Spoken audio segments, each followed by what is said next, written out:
Have you ever felt trapped in a version of yourself that no longer feels like you? Like you're stuck playing a role in a story that doesn't make sense anymore? Maybe you keep carrying the same mistakes, the same habits, and the same excuses, all keeping you locked in an endless loop. Stoic philosophy teaches us that we are not defined by our past, but by the choices we make today. So let me ask you, are you ready to break free from the old you and step into the person you were always meant to become? Once, in a small village nestled in the hills, there was a blacksmith named Marcus. He was known for his skill in forging tools and weapons, yet his demeanor was as heavy as the anvil he worked on.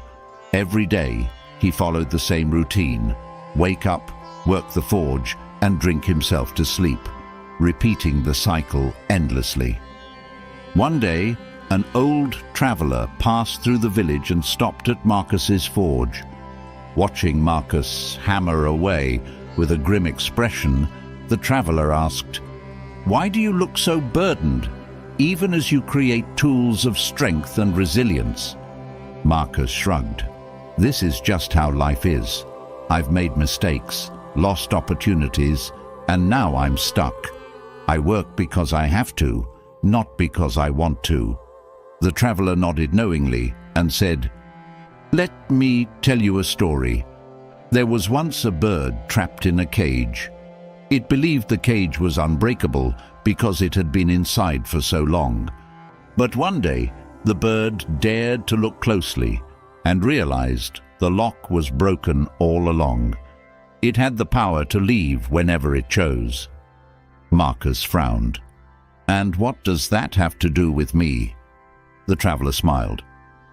"Your cage is made of old habits and self-doubt. You think you're bound by them, but they're just illusions you've accepted as reality. To break free, you must forge a new version of yourself, just as you forge steel in this very forge. Start by examining your thoughts and actions and decide which ones truly serve you. Let go of what doesn't." Intrigued, Marcus began to reflect. Over time, he made small but meaningful changes. He stopped drowning his frustrations in drink, took evening walks to clear his mind, and challenged himself to learn new techniques in his craft. The weight on his shoulders slowly lifted. Months later, when the traveler returned, he found Marcus smiling as he worked. The blacksmith's tools gleamed brighter, and so did his eyes. "You've changed," the traveler remarked. Marcus nodded. "I realized I wasn't trapped. I just needed the courage to step out of the cage I'd built for myself." The traveler smiled. "Remember this. The forge that creates the strongest steel is the same forge that can reshape a life. It's not the fire that defines the outcome. It's what you choose to create with it." The story of Marcus reminds us that breaking free from your old self is possible. It's not about waiting for the right time or the right circumstances. It's about making the decision every day to become the person you are meant to be. The question is, what will you create with the forge of your own life? Marcus's story teaches us that transformation begins with the mind. He didn't change his circumstances overnight. He changed how he saw himself and his situation. Breaking free from the old you requires first understanding that the greatest battles are not fought in the world around you, but in the space between your ears. Life will test you. It will throw challenges your way, expose your weaknesses, and demand more from you than you think you can give. But here's the truth. Adversity isn't your enemy. It's your training ground. The Stoics believed that the mind is our most powerful weapon, capable of turning even the harshest trials into opportunities for growth. This is where your journey begins. by armoring your mind against life's challenges. To forge a new self, you must first strengthen the foundation of who you are.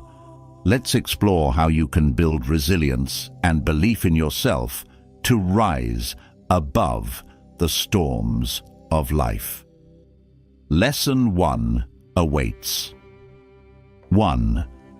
Armor your mind against life's challenges. Life has a way of throwing punches when you least expect it. It's relentless, exposing every chink in your armor.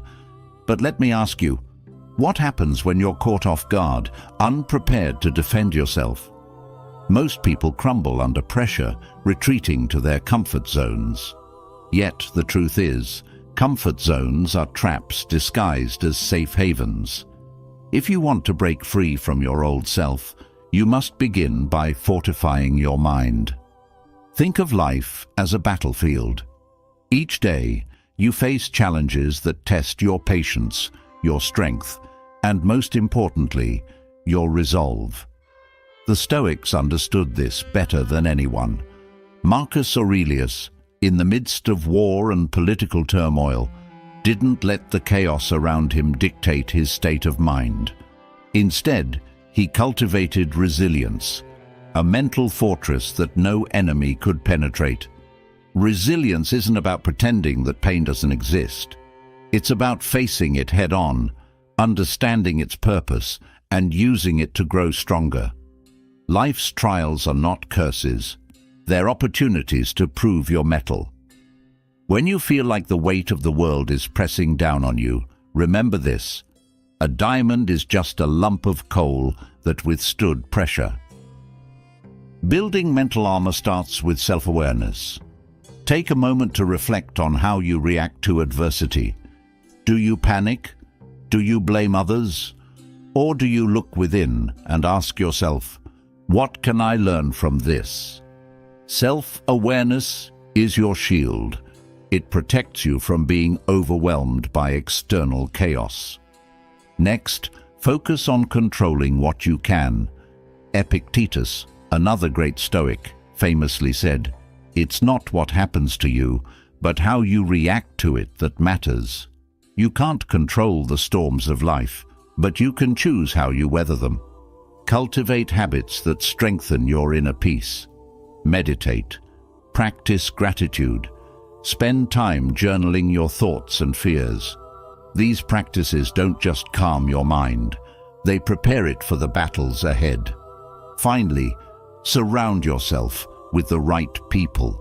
Your environment shapes your mindset. Seek those who inspire strength and wisdom, not those who drag you down. Like iron sharpens iron, strong minds make each other stronger. If you find yourself constantly surrounded by negativity, it's time to walk away. Your growth depends on it. By armoring your mind, you're not just preparing for life's challenges, you're transforming yourself into someone who thrives despite them. When you train your mind to see obstacles as stepping stones, you stop fearing the fight and start embracing the growth. Remember, life isn't about avoiding hardships. It's about facing them with courage, learning from every failure, and emerging stronger with each step. The old you might have flinched at adversity, but the new you will face it head-on. And that journey begins now. 2. Take action, not just words. Let's get real for a moment. How often do you find yourself saying, "Tomorrow I'll start," or "I'll change when the timing is right"? Be honest. It's easy to talk about change, to dream of a better future, but words alone won't move the needle. Action is what separates the dreamers from the achievers. Here's a hard truth. Growth doesn't happen by chance. It happens by choice. And that choice is made every single day. You can't become someone new if you're clinging to the same old habits. The Stoics knew this well. Seneca said, "It's not because things are difficult that we do not dare. It's because we do not dare that they are difficult." In other words, the fear of action is often the only thing holding you back. Think of your life as a blank page. Talking about change is like sketching out a rough draft. It's a start, but it's not the masterpiece. Taking action is putting pen to paper and writing the story you want to live. It's messy, it's uncertain, but it's the only way to break free from the script you've been stuck in. So how do you start? First, stop overthinking. Analysis paralysis is the silent killer of progress. You don't need a perfect plan to take the first step. Start small. If you want to build a stronger body, do a 5-minute workout today. If you want to be more disciplined, set a single, achievable goal for tomorrow. Action creates momentum, and momentum creates change. Second, hold yourself accountable. Words are easy to say but hard to measure. Actions, on the other hand, leave a trail. Set measurable goals and track your progress. Want to read more? Commit to 1 chapter a day. Want to wake up earlier? Set an alarm and don't hit snooze. Every small win builds confidence and reinforces the habit of action. Lastly, embrace failure. Fear of failing is what keeps most people stuck. But failure isn't the opposite of success. It's a step toward it. Every misstep teaches you something valuable, something the old you didn't know. Don't be afraid to stumble. Be afraid of standing still. The Stoics believed in living a life of purpose, guided by deliberate action. They didn't wait for the perfect moment. They created it. You can do the same. Stop talking about what you'll do someday. Someday isn't a day of the week. Your time is now. So take that first step, no matter how small it feels. Because the truth is, the person you're becoming isn't waiting for you to decide. They're waiting for you to act. And with every action, you move closer to the freedom of becoming your best self. 3. Seek growth beyond comfort. Let's face it, comfort zones are tempting. They're warm, familiar, and safe. A place where nothing challenges your identity or disrupts your routine. But here's the catch. Nothing grows in comfort. Growth lives on the edges, just beyond the boundaries of what feels easy or familiar. And if you want to break free from your old self, stepping into discomfort isn't optional. It's necessary. Think about it. Every time you've truly grown in life, wasn't it because you faced something hard? Maybe it was the fear of starting a new job, moving to a new city, or confronting a personal truth you'd been avoiding. Those moments weren't comfortable, but they transformed you. The Stoics understood this well. Epictetus said, "Difficulties show a person's character." He knew that true strength is forged in adversity, not in ease. Growth starts when you challenge the status quo, both in the world around you and within yourself. It requires asking tough questions. Am I settling? Am I avoiding challenges because I'm afraid of failing? The answers might sting, but they're the wake-up call you need to step up. So, how do you push beyond comfort? Start by seeking out small, controlled challenges. Let's say you've always avoided public speaking. Challenge yourself to speak up in a meeting. If you're afraid of physical discomfort, try an ice-cold shower every morning. These might seem trivial, but they're not. Every time you voluntarily step into discomfort, you're training your mind to face fear and overcome it. Another key is to embrace the unfamiliar. Unfamiliar situations force you to adapt and grow. Travel to a place where you don't speak the language. Take up a hobby that intimidates you, like dancing or martial arts. These experiences don't just expand your skills, they expand your identity. You stop seeing yourself as someone limited by fear and start seeing yourself as someone who conquers it. And let's not forget failure. Growth and failure are two sides of the same coin. The Stoics taught that failure isn't something to fear, it's something to embrace. Each failure reveals a weakness that you can strengthen.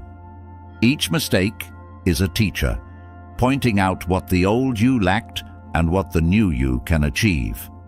Growth beyond comfort isn't just about chasing new challenges. It's about becoming comfortable with discomfort. It's about rewiring your mind to see adversity as opportunity, and when you do, something incredible happens. You stop fearing the unknown. You stop clinging to the past, and you start evolving into the person you've always had the potential to be. So, step out. Say yes to the challenge that scares you. The old you will want to retreat, but the new you will thank you for it.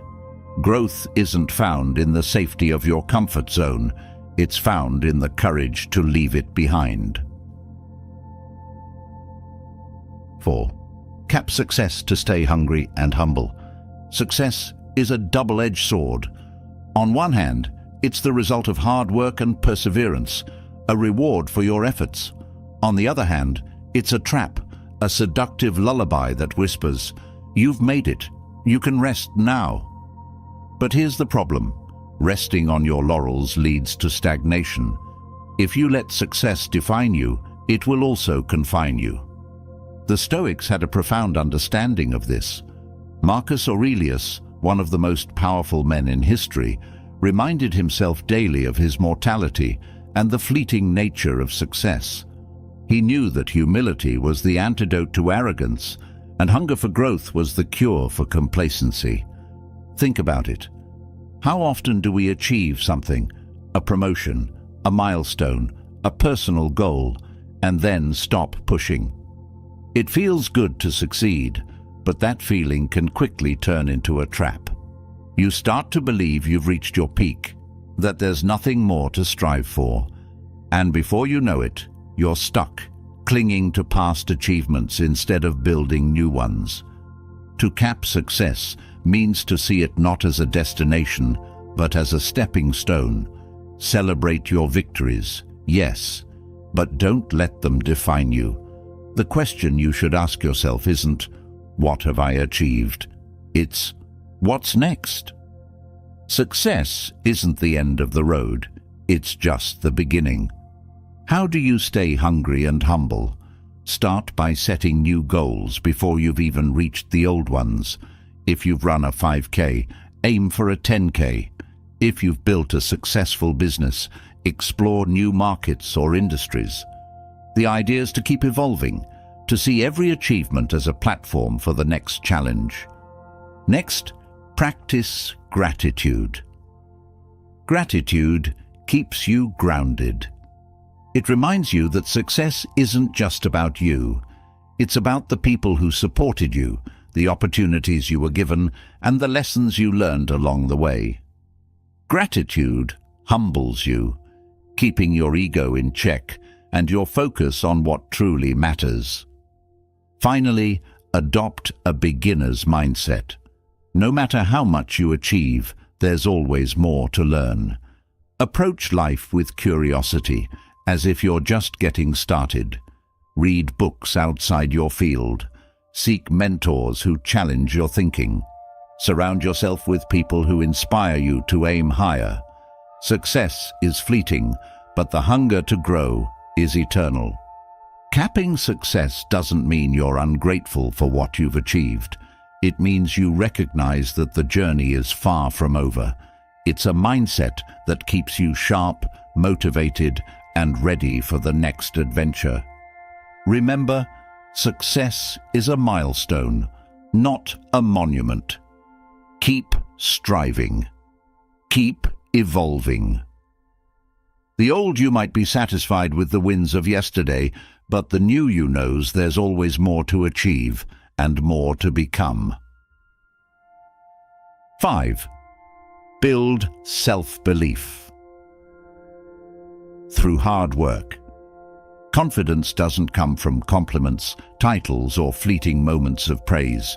Real confidence, the kind that carries you through life's storms, is built on a solid foundation of effort, perseverance, and hard-earned success.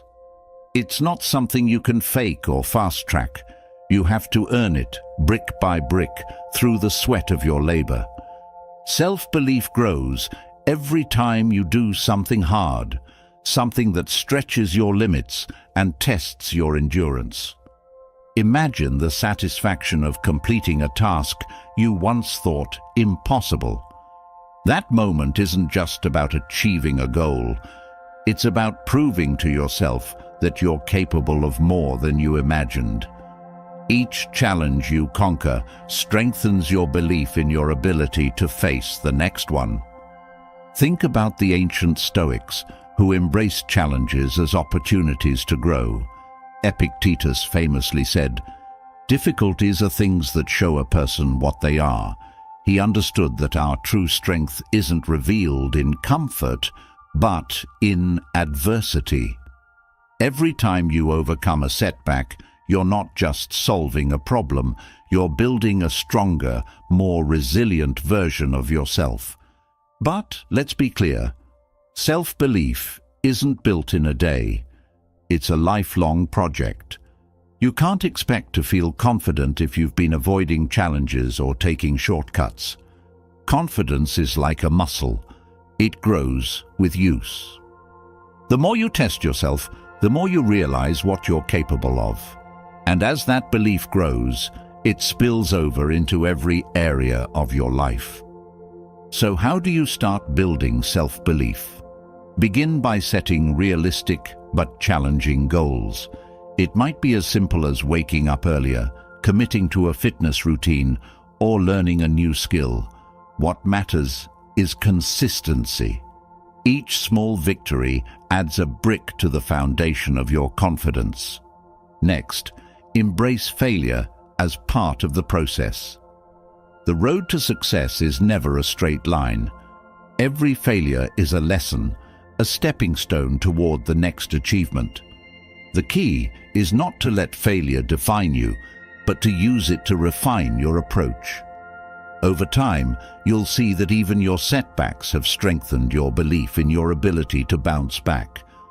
Finally, take time to reflect on your progress.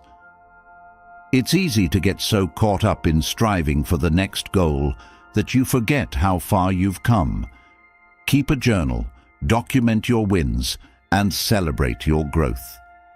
These moments of reflection reinforce your self-belief and remind you of the strength you've built through hard work. In the end, confidence isn't about arrogance or bravado. It's about knowing deep down that you can handle whatever comes your way. Build that belief through consistent effort, and you'll find that even the toughest challenges become opportunities to prove your strength. 6. Train humility. Humility is a virtue often misunderstood.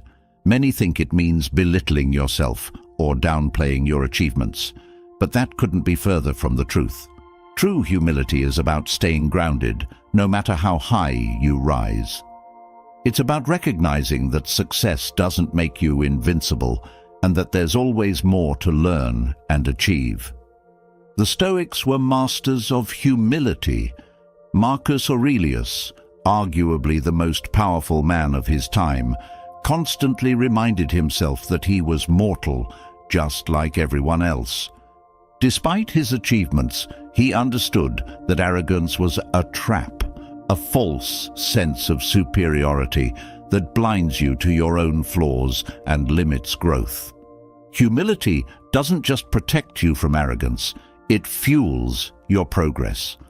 When you're humble, you're willing to roll up your sleeves and do the hard, unglamorous work that others might avoid. You're not above learning the basics or revisiting the fundamentals.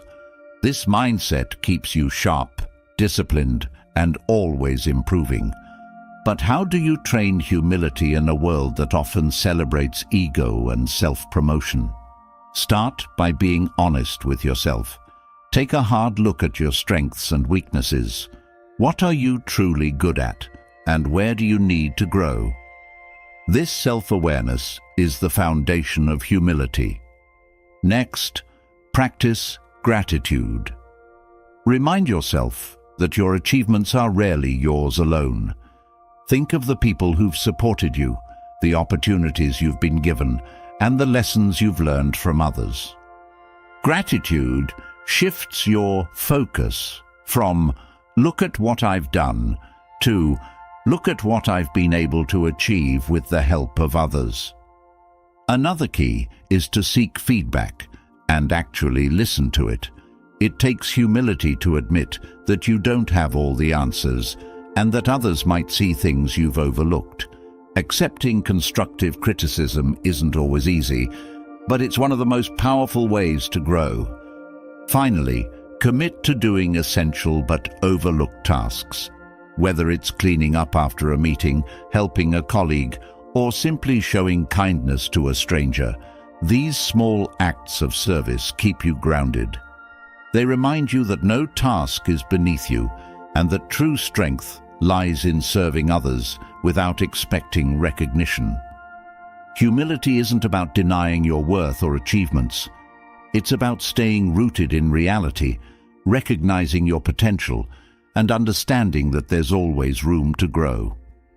When you train humility, you don't just protect yourself from arrogance. You unlock a mindset that fuels continuous improvement and meaningful success. 7. Reinvent yourself continuously. Life is not a static journey. The person you are today isn't meant to stay the same forever. Reinventing yourself is not just an option, it's a necessity for personal growth. Sticking to the same version of yourself year after year might feel safe, but it leads to stagnation. Evolution, on the other hand, brings excitement, challenge, and endless possibilities. Think of yourself as a river, constantly flowing and adapting to its surroundings. A stagnant pond collects debris and grows murky, but a river is always fresh, carving new paths and finding new destinations. The Stoics, particularly Seneca, understood this. He said, "It is not because things are difficult that we do not dare, but because we do not dare that they are difficult." Reinvention requires courage, a daring leap into the unknown. The process of reinvention begins with self-reflection. Who are you right now, and who do you want to become?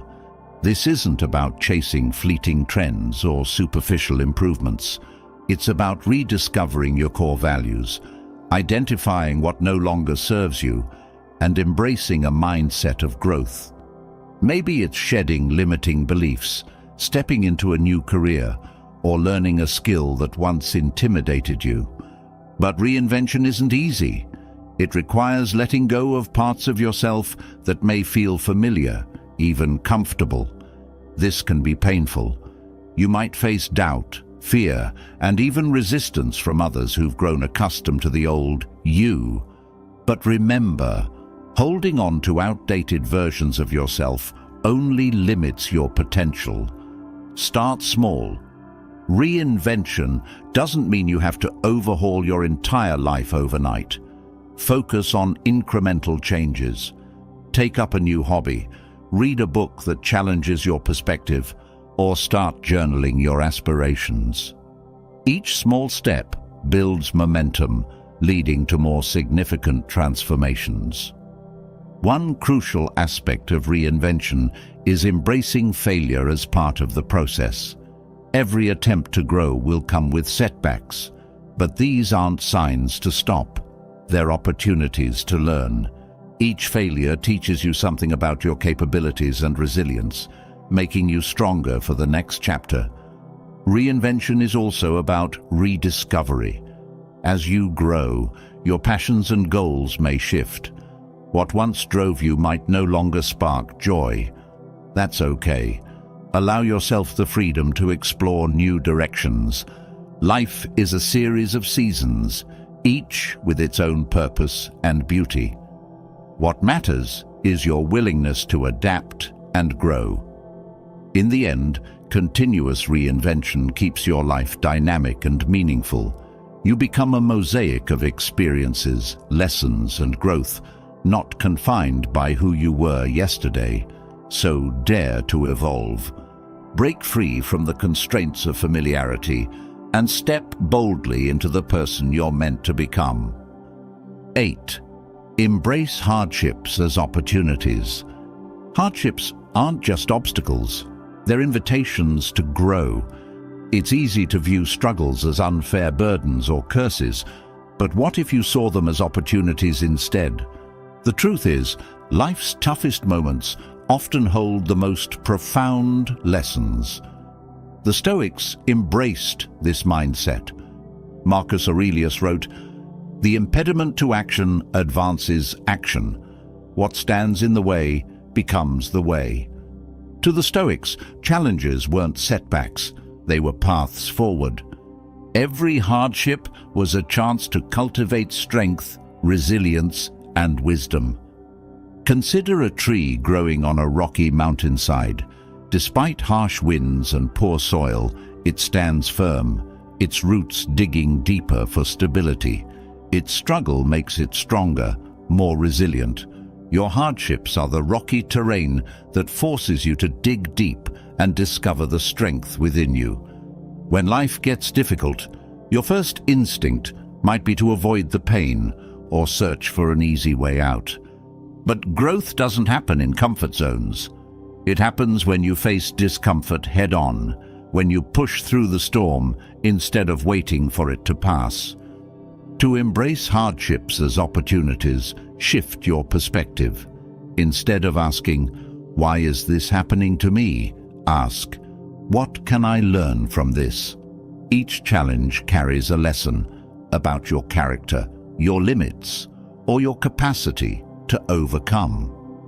The pain you feel now could be the foundation of your strength tomorrow. One powerful way to navigate hardships is by focusing on what you can control. The Stoics believed in the dichotomy of control, separating what's within your power from what isn't. You can't always control circumstances, but you can control your response. Will you crumble under pressure, or will you rise? Another strategy is to practice gratitude, even in difficulty. This may sound counterintuitive, but finding small blessings amidst challenges shifts your mindset from victimhood to resilience. Gratitude reminds you that no matter how tough life gets, there's always something worth fighting for. Lastly, surround yourself with people who uplift and support you during tough times. Hardships are easier to bear when you're not alone. Whether it's a friend, mentor, or community, their encouragement can be a powerful source of strength. Remember, every hardship you face has the potential to shape you into a stronger, wiser version of yourself. Growth isn't always comfortable, but it's always worth it. Embrace the struggle, and you'll emerge from it with a deeper sense of purpose and an unshakable resilience. 9. Control your mind in moments of weakness. There will come a time, perhaps many times, when you feel like giving up. The weight of the challenge ahead will seem unbearable, and your inner voice might whisper, "Why not quit? It's too hard." These moments of weakness are the true tests of your character. It's in these crucibles of doubt and despair that greatness is forged. The Stoics knew this well. Epictetus said, "We are disturbed not by things, but by the views we take of them." When you encounter obstacles, it's not the situation itself that breaks you, it's your perception of it. Weakness doesn't arise from the external, it begins within. But so does strength. Imagine you're climbing a steep mountain. The summit feels miles away, your legs ache, and your lungs burn. The temptation to stop and sit down is overwhelming. In that moment, what matters is not the entire mountain, but the next step. Focusing on the enormity of the climb will paralyze you. Shifting your focus to just taking one more step will keep you moving forward. The same principle applies in life's challenges. Instead of succumbing to defeat, concentrate on the immediate action you can take. Feeling overwhelmed at work? Don't dwell on the entire project. Just complete the next task. Struggling in a relationship? Don't despair over every issue. Focus on having one honest conversation. Training your mind to resist the urge to quit is like strengthening a muscle. Every time you choose to take one more step, you build resilience. Over time, this practice transforms moments of weakness into opportunities for growth. Visualization can also be a powerful tool. Close your eyes and picture yourself overcoming the challenge. Imagine the relief, pride, and strength you'll feel once you've pushed through. This mental rehearsal can ignite a sense of determination when you're teetering on the edge of giving up.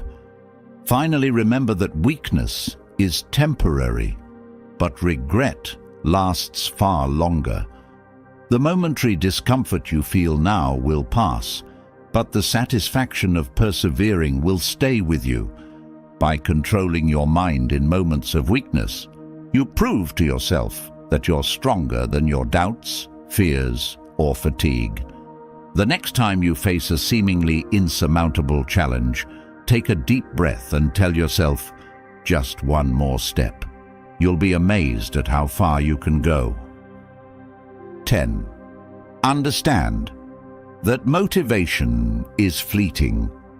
Motivation is a fleeting spark, a sudden burst of energy that drives you to start something new. But like all sparks, it fades quickly.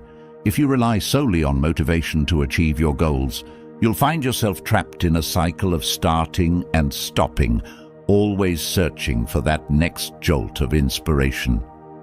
The Stoics didn't believe in relying on emotions to guide their actions.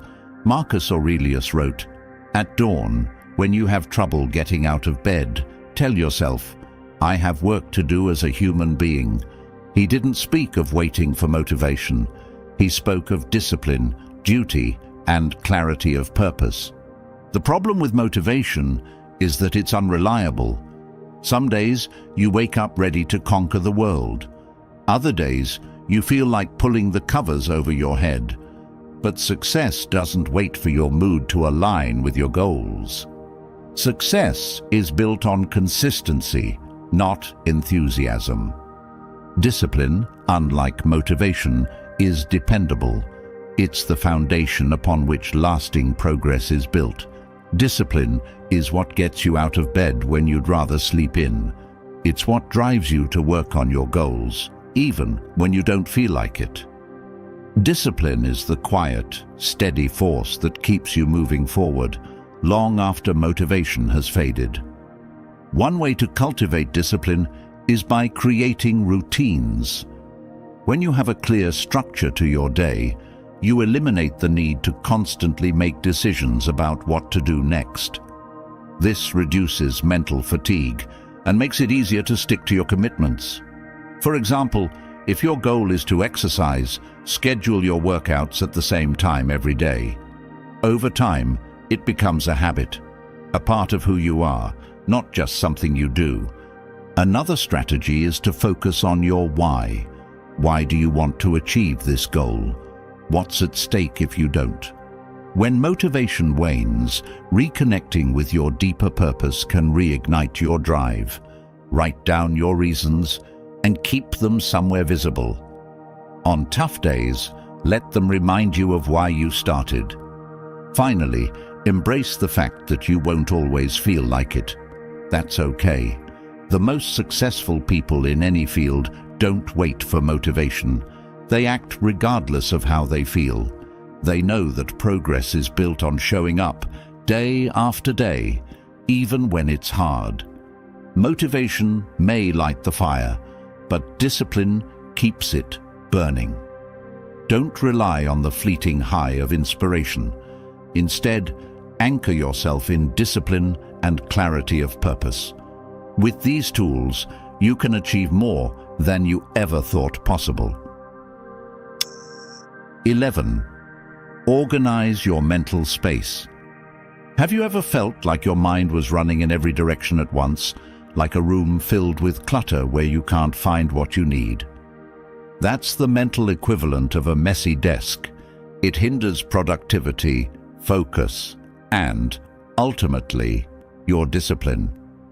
To achieve consistency in your actions, you first need to organize your thoughts. The Stoics believed that clarity of mind was essential for living a virtuous and fulfilling life. Marcus Aurelius, in his Meditations, often reflected on the importance of aligning thoughts and actions. He wrote, "If you're distressed by anything external, the pain is not due to the thing itself, but to your estimate of it, and this you have the power to revoke at any moment." A cluttered mind exaggerates challenges, while an organized mind sees them for what they truly are. So, how do you organize your mental space? Start by identifying the mental clutter that fills your head. These could be unresolved worries, endless to-do lists, or the constant chatter of distractions. Write them down. Putting your thoughts on paper is like emptying a cluttered drawer. It gives you a clear view of what you're dealing with and helps prioritize what truly matters. Once you've identified the clutter, take a moment to reflect on each item. Is it something you can control or influence? If not, let it go. The Stoics taught that focusing on what is within your control is the key to peace of mind. By releasing unnecessary concerns, you free up mental energy for what truly deserves your attention. Next, create a mental framework. This could be a simple morning practice where you review your priorities for the day. Start with 3 core tasks or goals you aim to accomplish. This not only provides direction, but also keeps your mind from wandering into unproductive territories. It's also important to regularly reset your mental space. Just as you tidy your home or workspace, your mind needs routine maintenance. Journaling is an excellent tool for this. At the end of each day, take a few minutes to reflect on what went well, what didn't, and what you learned. This practice helps declutter lingering thoughts and prepares your mind for the next day. Lastly, be mindful of what you allow into your mental space. Limit distractions like excessive social media or negative influences. Protect your focus like a fortress, allowing only what aligns with your goals and values to enter. As the saying goes, you can't control the waves, but you can learn to surf. By organizing your thoughts, you learn to navigate life's challenges with clarity and intention. A well-organized mind is like a well-oiled machine. It works efficiently and effectively. With a clear mental space, you'll find that focus, discipline, and consistency come naturally. 12. Meditation as mental reset. Imagine your mind as a glass of muddy water. The more you stir it, the murkier it becomes. Meditation is the act of letting the water settle, allowing clarity to emerge from the chaos. In today's fast-paced world, where distractions and stress seem to multiply, meditation is more than a luxury. It's a necessity for a disciplined and consistent life. The Stoics practiced their own form of meditation. Marcus Aurelius, for instance, began each day reflecting on the challenges he might face and preparing his mind to meet them with calm and reason. This wasn't about sitting cross-legged in silence, but engaging in deep, purposeful thought. Similarly, Epictetus reminded his followers, First, say to yourself what you would be, and then do what you have to do. Meditation, in its essence, is about creating space for intentional action. If you're new to meditation, you might think it requires hours of your time or a special environment. In reality, meditation can be as simple as taking 5 minutes to breathe deeply and observe your thoughts. The goal isn't to eliminate your thoughts, but to notice them without judgment. This act of mindfulness helps you regain control over your mental state. A powerful meditation practice is the body scan. Sit or lie down comfortably, close your eyes and focus on your breath. Gradually bring your attention to each part of your body, starting from your toes and moving upward. This exercise grounds you in the present moment and releases tension you may not even realize you're holding. Another effective technique is visualization meditation. Picture yourself accomplishing a specific goal or navigating a challenging situation with grace and confidence. This not only calms your mind, but also reinforces your discipline and resolve. Meditation isn't just about calming your thoughts, it's about sharpening them.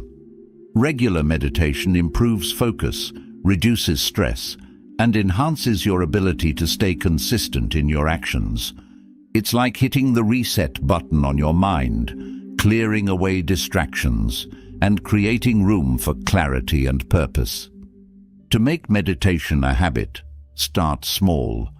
Dedicate 5 minutes each morning or evening to sitting in stillness. Gradually increase the time as you grow more comfortable.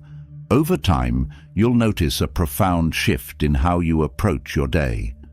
Challenges will feel less overwhelming, and decisions will come from a place of calm rather than chaos.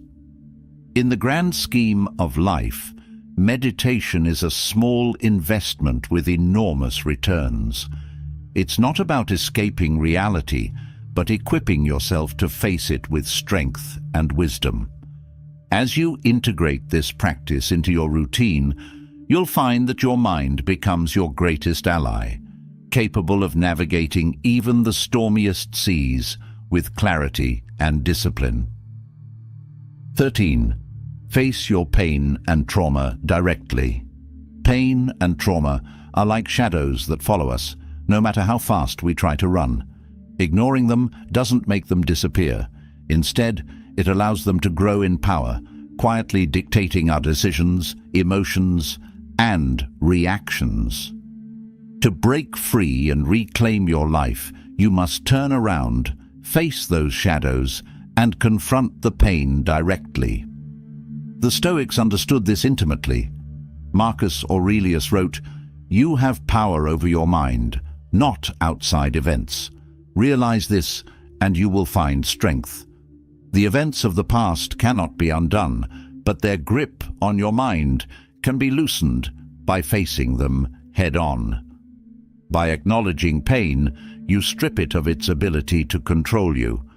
But let's be honest, facing pain is terrifying. It requires looking at the parts of yourself you'd rather ignore. Imagine an old, cluttered attic filled with boxes you haven't opened in years. You know some of them contain memories that hurt, others hold regrets, and a few are full of self-doubt. Yet, until you clean out the attic, it will remain a weight pressing down on you. Start by naming your pain. Give it form and substance. Is it the fear of failure? The betrayal of someone you trusted?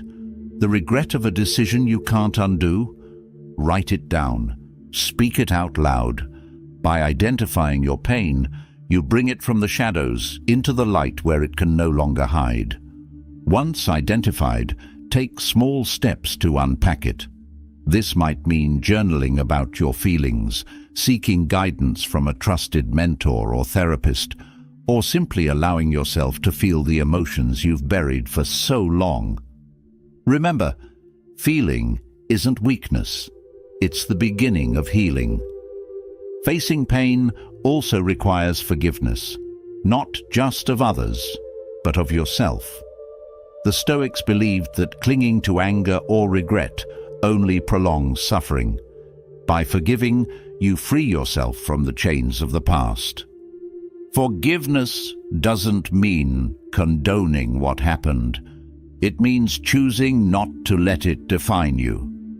When you confront your pain, you'll discover something remarkable. It loses its hold over you. What once felt insurmountable becomes a stepping stone toward growth and self-mastery. Each time you face your trauma, you reclaim a part of yourself that was lost. You grow stronger, more resilient, and more in control. The journey to confront pain isn't easy, but it's necessary. Like a wound that needs to be cleaned before it can heal, addressing your trauma will bring discomfort before it brings relief. But the reward, a life lived free from the weight of the past, is worth every moment of struggle. So, take a deep breath, turn toward the shadows, face your pain. Each step forward is an act of courage, a declaration that you are stronger than what tried to break you. 14. Find strength in adversity. Life has a way of throwing us into the fire when we least expect it. Whether it's a loss, a betrayal, or a personal failure, adversity tests us in ways we never imagined. But it's in these moments of discomfort and pain that the depth of our resilience and capability is revealed. Epictetus, a Stoic philosopher, once said, "Difficulties are things that show a person what they are." Adversity isn't meant to destroy you, it's meant to forge you. Like a blacksmith hammering iron into shape, life uses challenges to mold you into the person you're meant to become. Think about the last time you faced a significant hardship. At the moment, it may have felt like the end of the world. But now, looking back, can you see how it shaped you? How it taught you lessons you wouldn't have learned otherwise? Adversity forces you to confront your limits, and often to surpass them. The key to finding strength in adversity is your mindset. You can view hardship as a curse or as an opportunity to grow. The Stoics believed in amor fati, or love of fate. This means embracing every event, good or bad, as necessary for your growth. It's not about wishing for misfortune, but about seeing it as a chance to prove your resilience. To cultivate this mindset, start by reframing your perspective. When faced with a challenge, ask yourself, what can I learn from this? How can this make me stronger? By shifting your focus from what's happening to how you respond, you take back control. Adversity also demands action. Strength doesn't come from sitting and wishing things were different. It comes from taking steps, however small, toward overcoming the challenge. This might mean seeking help, trying a new approach, or simply refusing to give up. Each action you take builds your resilience, brick by brick. It's also important to remember that you're not alone. Even the strongest among us need support. The Stoics believed in the power of community and mutual aid. Don't be afraid to lean on others when the weight feels too heavy to bear. Sharing your struggles doesn't diminish your strength. It amplifies it. Finally, reflect on your victories. Each challenge you overcome is a testament to your resilience. Celebrate these moments, not with arrogance, but with gratitude for the strength you've discovered within yourself. Adversity is a mirror. It shows you who you truly are. And while the reflection might not always be what you want to see, it's an opportunity to grow into the person you aspire to be. So, the next time life throws you into the fire, remember, you are not the victim of your circumstances.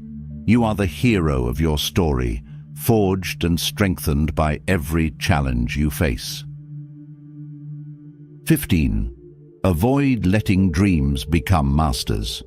Dreams are powerful. They ignite passion, inspire action, and give us hope. But dreams, if not managed wisely, can also become chains, keeping us stuck in endless fantasizing without progress. While it's important to dream, it's even more crucial to ensure those dreams don't become the masters of your life. Instead, use them as a spark to ignite concrete action and create meaningful change. Let's imagine a man who dreams of becoming a great artist. Every day he envisions his name in galleries, his work celebrated worldwide.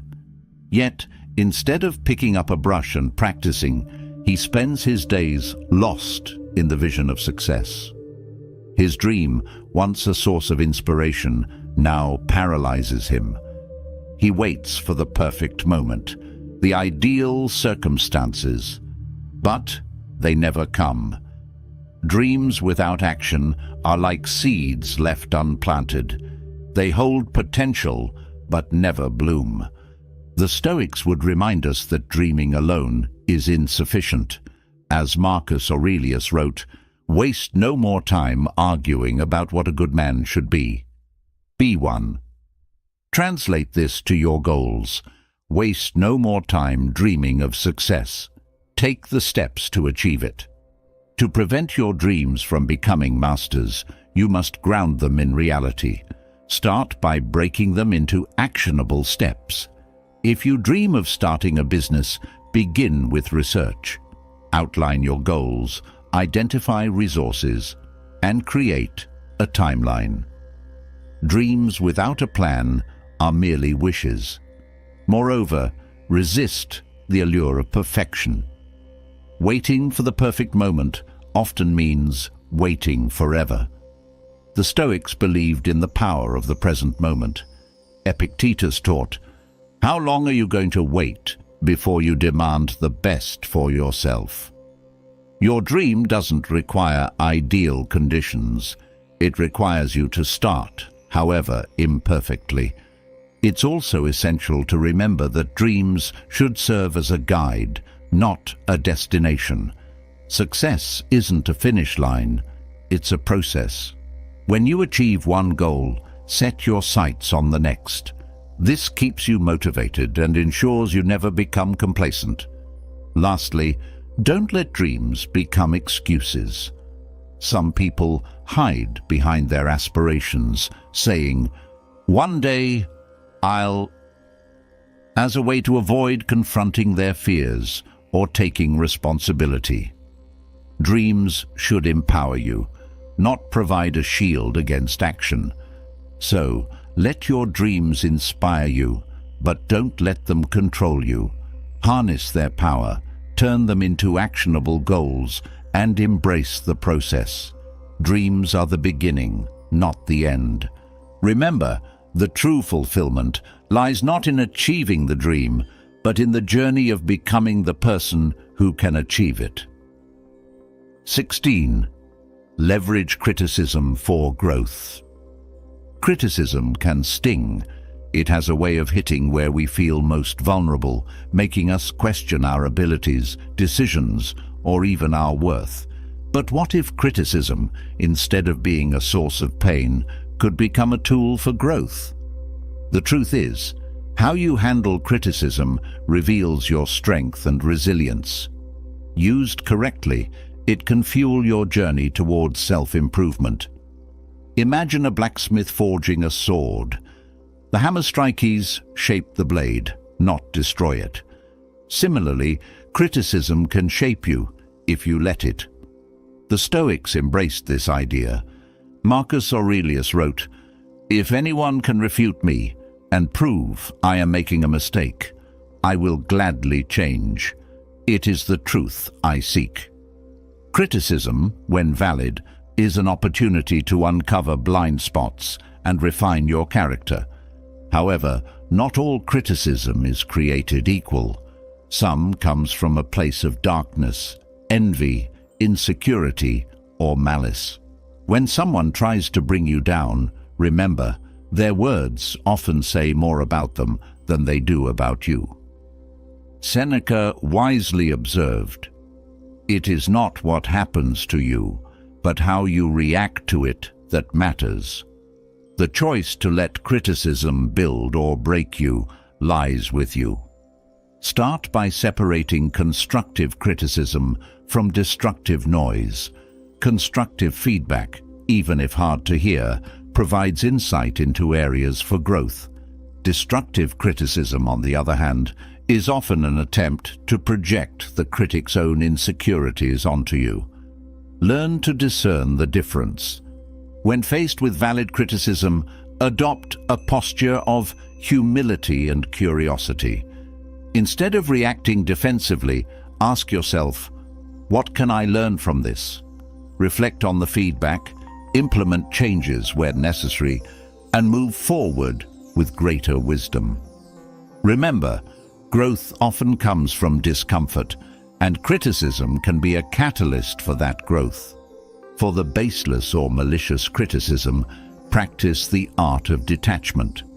The Stoics taught that we shouldn't give others the power to disturb our peace. As Epictetus said, "It's not what happens to you, but how you interpret it that upsets you." Let unwarranted criticism roll off your back like rain on a well-oiled shield.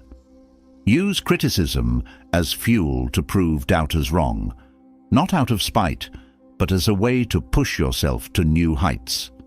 Let their words be the motivation you need to refine your craft, hone your skills, and exceed even your own expectations.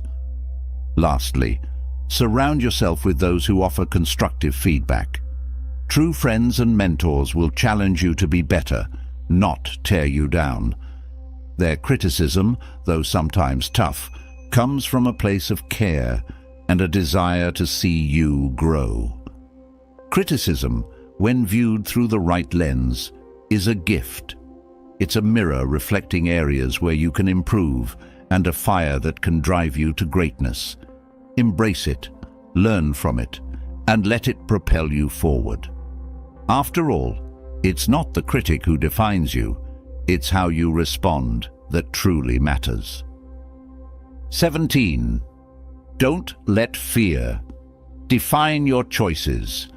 Fear is a powerful force. It whispers in your ear, urging you to stay in your comfort zone, avoid risks, and play it safe. It convinces you that failure is the end of the world, and that discomfort is something to be avoided at all costs. But what if fear, instead of being a barrier, could become a guide? What if, instead of letting fear define your choices, you saw it as a compass pointing toward growth? Imagine standing at the edge of a cliff with a breathtaking view.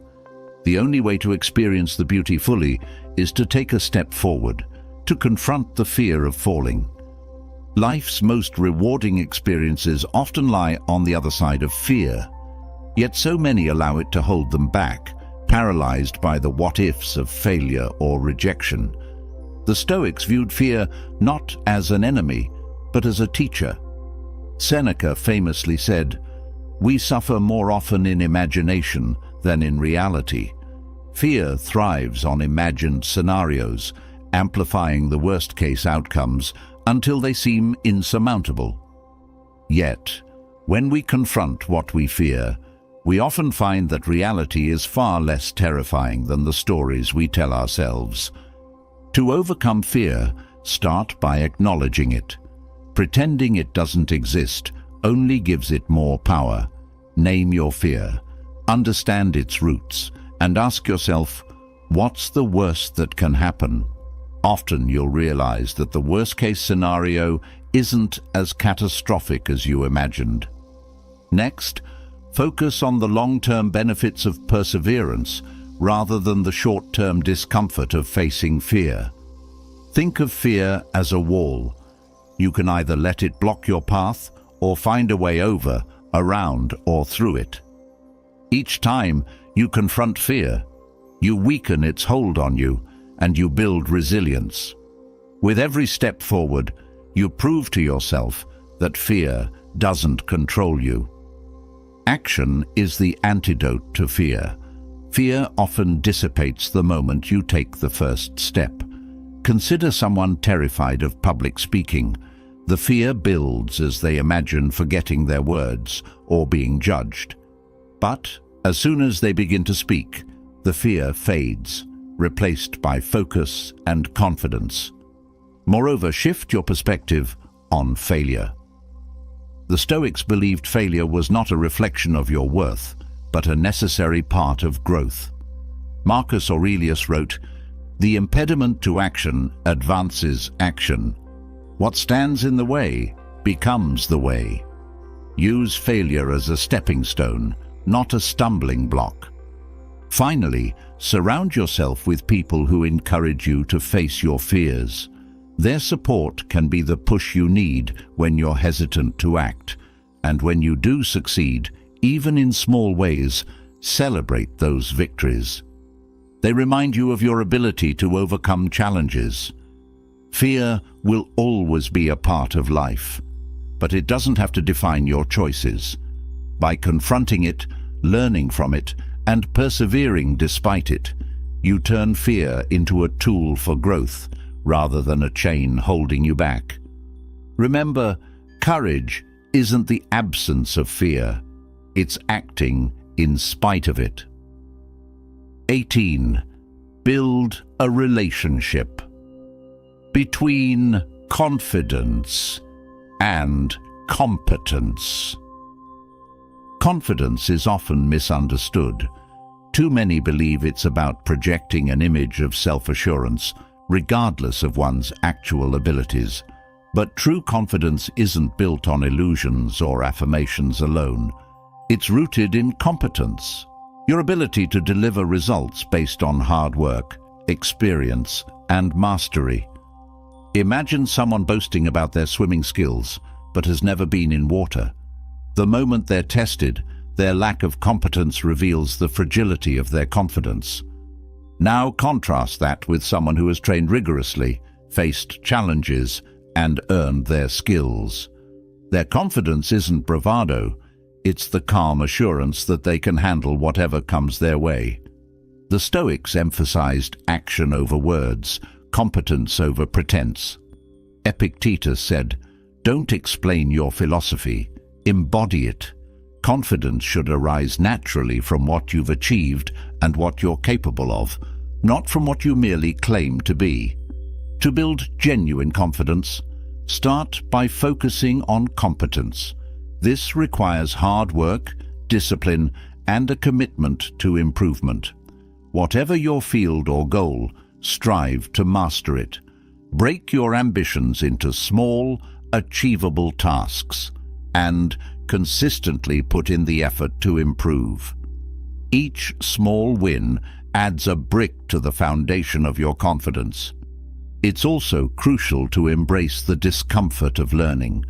Growth is rarely linear, and mistakes are inevitable. Instead of fearing failure, use it as feedback. As you improve, your competence increases, and so does your confidence. Confidence born from overcoming challenges is far more enduring than confidence based on empty affirmations. While competence is key, self-awareness is equally important. Avoid overconfidence, which can lead to complacency or blind spots.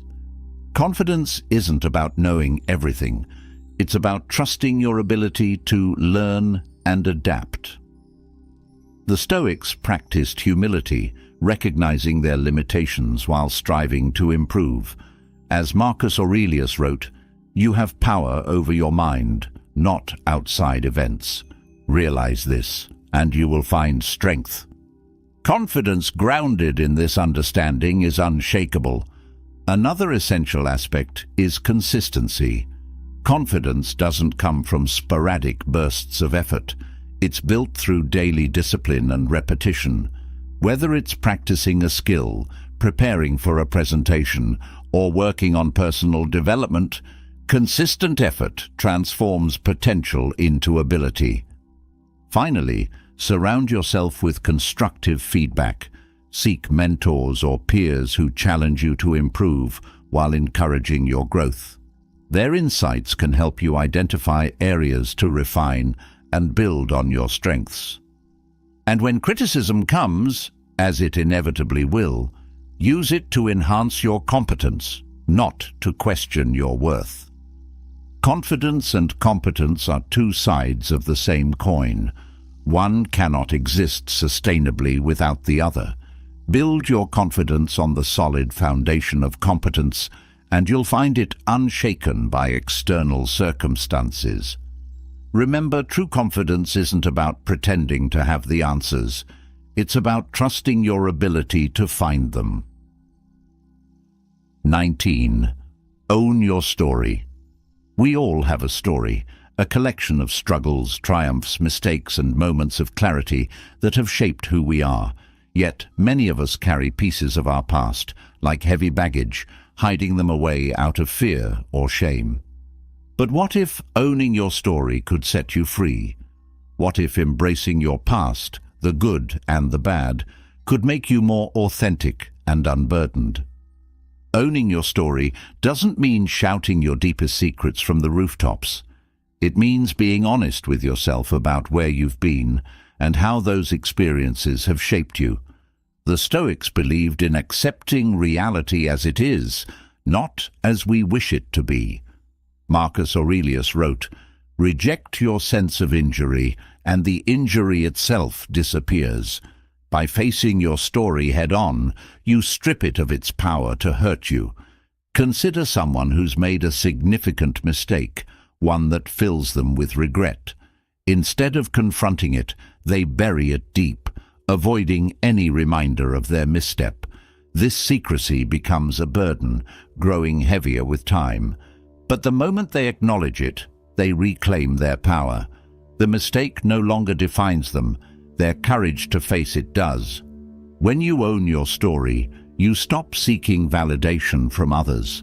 You're no longer afraid of judgment because you've already accepted yourself. This authenticity draws people in.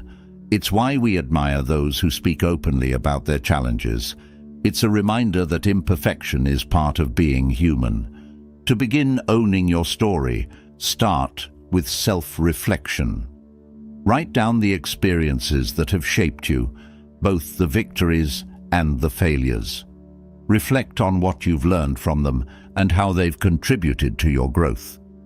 You'll likely find that even your darkest moments have brought valuable lessons. Next, practice vulnerability in small ways. Share a personal story with a trusted friend or mentor. Notice how they respond, not with judgment, but often with understanding and even admiration. Vulnerability, when shared wisely, strengthens connections and builds trust. Owning your story also means releasing the need for perfection. The Stoics taught that we should focus on what we can control and let go of the rest. You can't change the past, but you can choose how you carry it forward. When you accept your story, you stop being a prisoner to your past and start using it as a foundation for growth. Finally, remember that your story is still being written. Each day is a new page, and you have the power to shape what comes next. By embracing your past, you free yourself to create a future unburdened by shame or regret. Owning your story isn't just about self-acceptance, it's about empowerment. When you take control of your narrative, you reclaim your life. As Epictetus said, freedom is the only worthy goal in life. It is won by disregarding things that lie beyond our control. Your story, when owned fully, becomes a testament to your strength, resilience, and authenticity. 20. Help others through shared experiences. There's a unique power in shared experiences. When we go through challenges, it's easy to feel isolated, as if no one else could possibly understand our struggles. But often, the very thing that isolates us can become a bridge to connect with others. Sharing your journey can inspire, uplift, and provide hope to those walking a similar path. Think of the times you've been moved by someone's story, a tale of perseverance, heartbreak, or triumph. Their willingness to share not only resonated with you, but also reminded you that you're not alone. This is the essence of helping others through shared experiences. The Stoics believed that our purpose extends beyond ourselves. Marcus Aurelius wrote, "What is not good for the beehive cannot be good for the bees."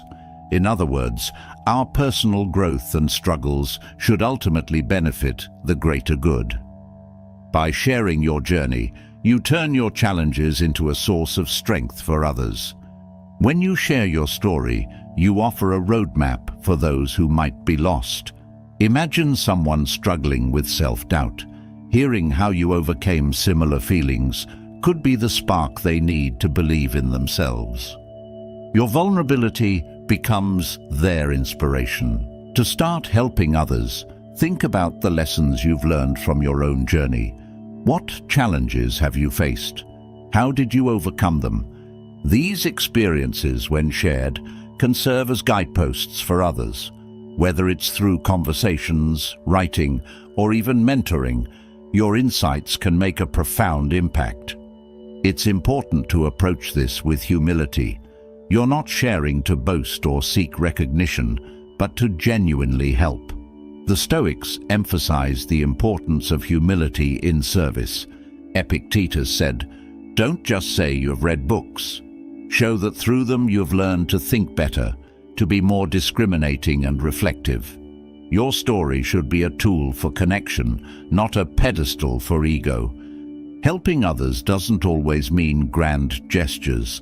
Sometimes it's as simple as listening, sharing a kind word, or offering encouragement. Your presence and understanding can be a lifeline for someone in need. Even a small act of compassion can create ripples of positive change. Finally, remember that helping others often helps you too. When you see how your story can inspire and uplift, it reinforces your own growth and resilience. It reminds you that your struggles weren't in vain. They had a purpose beyond yourself. In the end, helping others through shared experiences is about creating connection and fostering hope. It's a way to turn pain into purpose and challenges into change. As the Stoics believed, we are all interconnected, and our growth is tied to the well-being of others.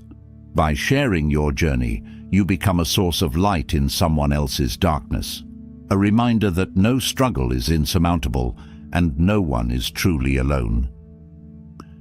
21. Stay present and focused. In a world buzzing with notifications, endless scrolling, and constant distractions, staying present has become a rare skill. The allure of your phone, social media updates, and the noise of daily life can easily pull you away from what truly matters. Yet, the Stoics taught that the only moment we truly own is the present. Marcus Aurelius said, "You could leave life right now. Let that determine what you do and say and think." Staying present is not just about focus, it's about living intentionally. When you lose touch with the present, you lose control. Think about it. How many times have you started your day with a clear plan, only to realize hours later that you've been sucked into the vortex of endless distractions?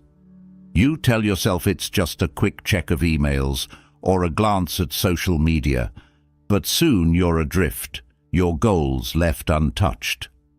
Distractions don't just waste time, they scatter your energy.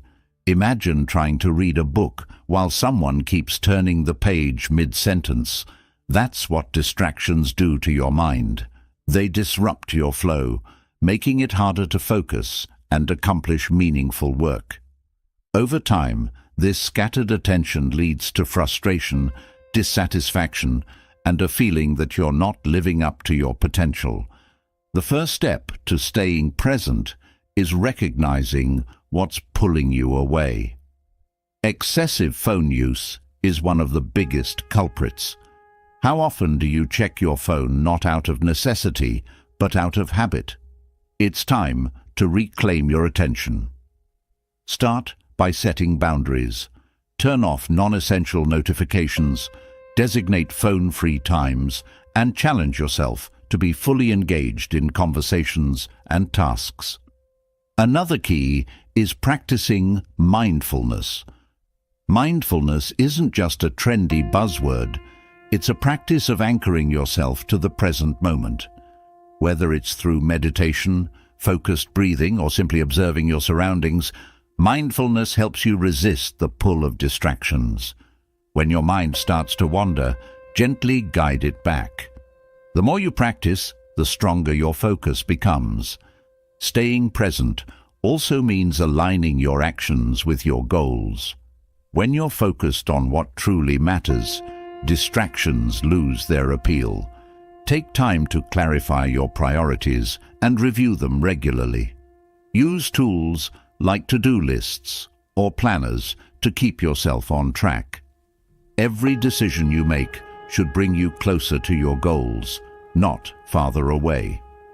Lastly, limit multitasking. Multitasking may seem productive, but it's a myth. It divides your attention, making you less effective at each task. Instead, practice single tasking. Fully immerse yourself in one task before moving on to the next. You'll find that you accomplish more with greater quality and less stress. As Epictetus wisely said, if you wish to improve, be content to appear clueless or stupid in extraneous matters. Stay focused on what matters and let go of what doesn't. In staying present, you not only become more productive, but also more fulfilled. You begin to experience life fully, appreciating each moment as it unfolds. 22. Success requires sacrifice. Success is often glamorized, painted as a series of wins, accolades, and celebratory milestones. But beneath the surface lies a truth that few talk about. Success requires sacrifice. It's not about luck or shortcuts. It's about consistently choosing growth over comfort, discipline over indulgence, and purpose over fleeting pleasures. The Stoics understood this well. They believed in focusing on what's within your control and letting go of distractions and desires that don't serve your higher purpose. Epictetus said, "Freedom is the only worthy goal in life. It is won by disregarding things that lie beyond our control. To achieve success, you must prioritize what truly matters, even when it's uncomfortable or inconvenient." Sacrifice often begins with your time. Time is your most valuable resource, yet it's easy to squander. Success demands that you allocate your time wisely, cutting out habits, relationships, or activities that don't align with your goals. This might mean waking up earlier, saying no to social invitations, or choosing to work on your dreams instead of binge-watching your favorite series. Each decision, however small, compounds over time. Next comes the sacrifice of comfort. Growth doesn't happen in the comfort zone. It happens when you push beyond it. Whether it's enduring the physical discomfort of exercise, the mental strain of learning new skills, or the emotional challenge of taking risks, every step outside your comfort zone strengthens your resilience. Comfort is tempting, but it's also stagnant. True success requires embracing discomfort as a catalyst for growth. External validation is another sacrifice you must make. Many people chase success to gain the approval of others, but this is a hollow pursuit. The Stoics taught that true fulfillment comes from within. Marcus Aurelius wrote, "It never ceases to amaze me. We all love ourselves more than other people, but care more about their opinion than our own." Let go of the need for applause and focus on building a life that aligns with your values and aspirations. Sacrifice also involves patience. In a culture obsessed with instant gratification, the willingness to delay rewards sets you apart. Success isn't a sprint, it's a marathon. The path is often slow and uncertain, requiring consistent effort over time. Learn to trust the process, even when results aren't immediately visible. As the saying goes, don't quit before the miracle happens. Finally, remember that sacrifice is not about deprivation, it's about prioritization. By letting go of superficial comforts and distractions, you create space for what truly matters. Each sacrifice is a step closer to your goals, a way of aligning your life with your purpose. As you navigate the challenges of success, keep this in mind. The sacrifices you make today will shape the life you live tomorrow. The journey is not easy, but it is worth it. As the Stoics believed, the path to greatness lies not in avoiding hardship, but in embracing it with courage and determination. The obstacle is the way. Let your sacrifices become the foundation of your success. 23. Face and accept your past. The past has a way of lingering. Whether it's mistakes, failures, or painful experiences, unresolved events can act as invisible chains, holding you back from moving forward. But the Stoics taught us a profound truth. Acceptance is liberation. You cannot change the past, but you can change your relationship with it. Marcus Aurelius wrote, "If you are distressed by anything external, the pain is not due to the thing itself, but to your estimate of it, and this you have the power to revoke at any moment." This principle applies to how we view our past. The events themselves do not define us. Our interpretation and reaction to them do. Revisiting your past doesn't mean dwelling on it endlessly.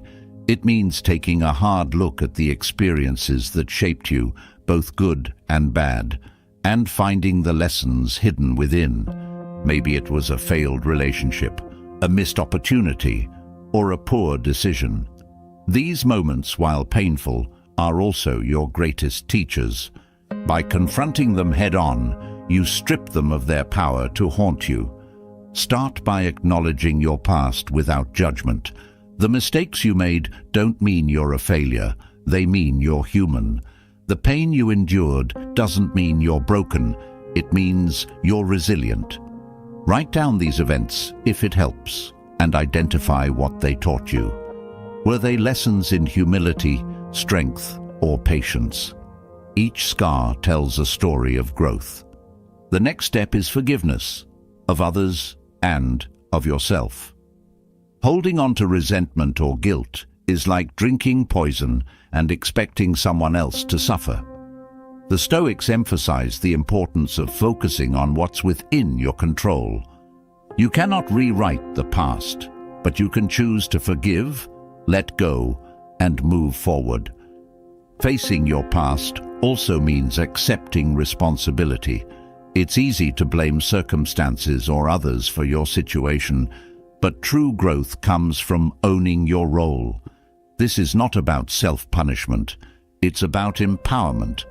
When you take responsibility, you reclaim your agency. You're no longer a victim of your past, but a creator of your future. As you process your past, remember to practice compassion toward yourself. Imagine speaking to a close friend who has gone through similar experiences. You wouldn't judge or criticize them. You'd offer support and understanding. Extend that same kindness to yourself. Healing takes time, and that's okay.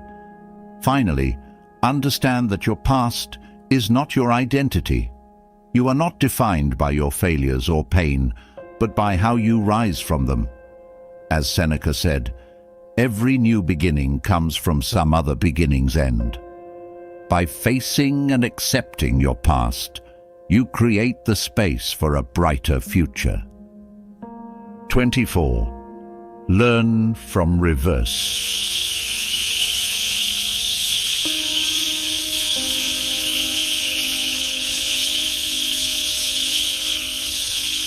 In life, role models are often celebrated as the guiding lights to success and virtue, but just as valuable, if not more so, are reverse role models, people whose actions and behaviors teach you what not to do. Observing failure, arrogance, or poor choices in others can serve as a powerful tool for your own growth. Think about the Stoic concept of observing without judgment. Epictetus advised, "What is bad luck? Opinion. What is conflict? Opinion." You see, everything depends on opinion, and opinion is within your power. Similarly, when you encounter someone making poor choices, it's an opportunity to learn rather than judge. Reverse role models can be found everywhere, in your personal life, your workplace, and even in history. Perhaps it's the coworker who constantly complains but never takes action, or the friend who sabotages their own success through procrastination. Observe their behavior closely. What patterns do you notice? How do their choices impact their outcomes? By studying these examples, you gain clarity on the pitfalls to avoid in your own life. Take, for example, the lessons learned from arrogance. You've probably encountered someone who, blinded by their own ego, refused to listen to advice or acknowledge their mistakes. The result: stagnation, isolation, and missed opportunities. Watching this unfold is a reminder of the importance of humility and openness to growth. Similarly, think about those who let fear dictate their lives.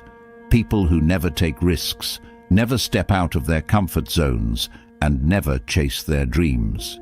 Their stagnation becomes a lesson for you to take action despite fear, to embrace discomfort as a path to growth. The key to learning from reverse role models is self-awareness. It's not enough to recognize their mistakes. You must also reflect on whether you exhibit similar tendencies.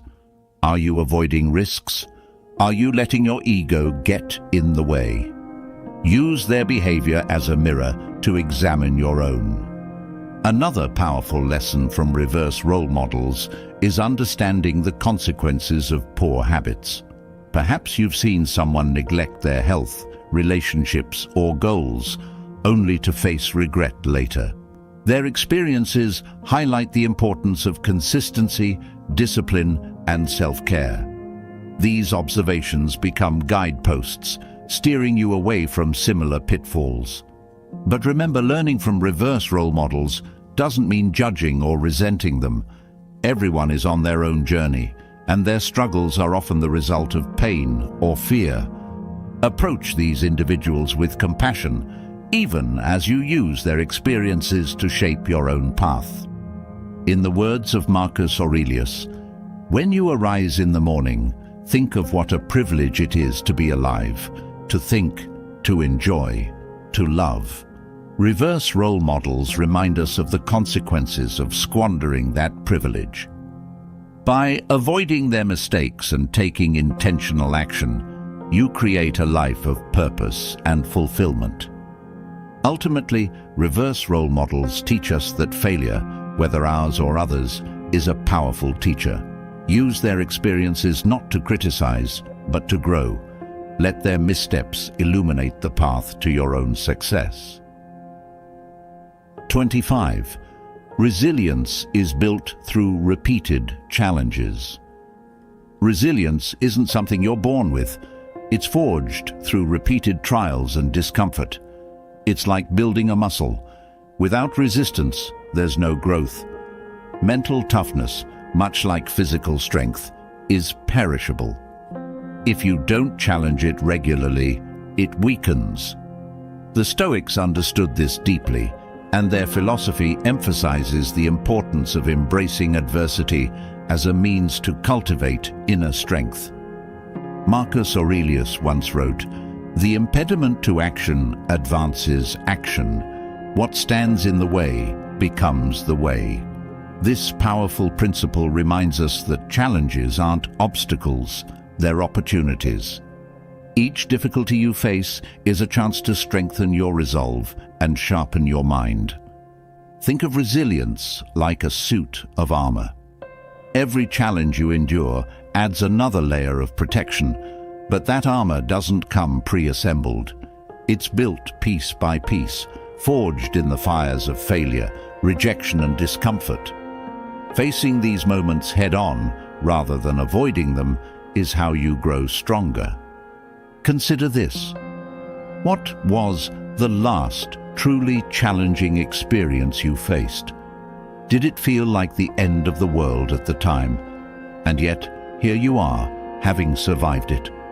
Reflect on how that experience shaped you. Did it make you more patient, more determined, more resourceful?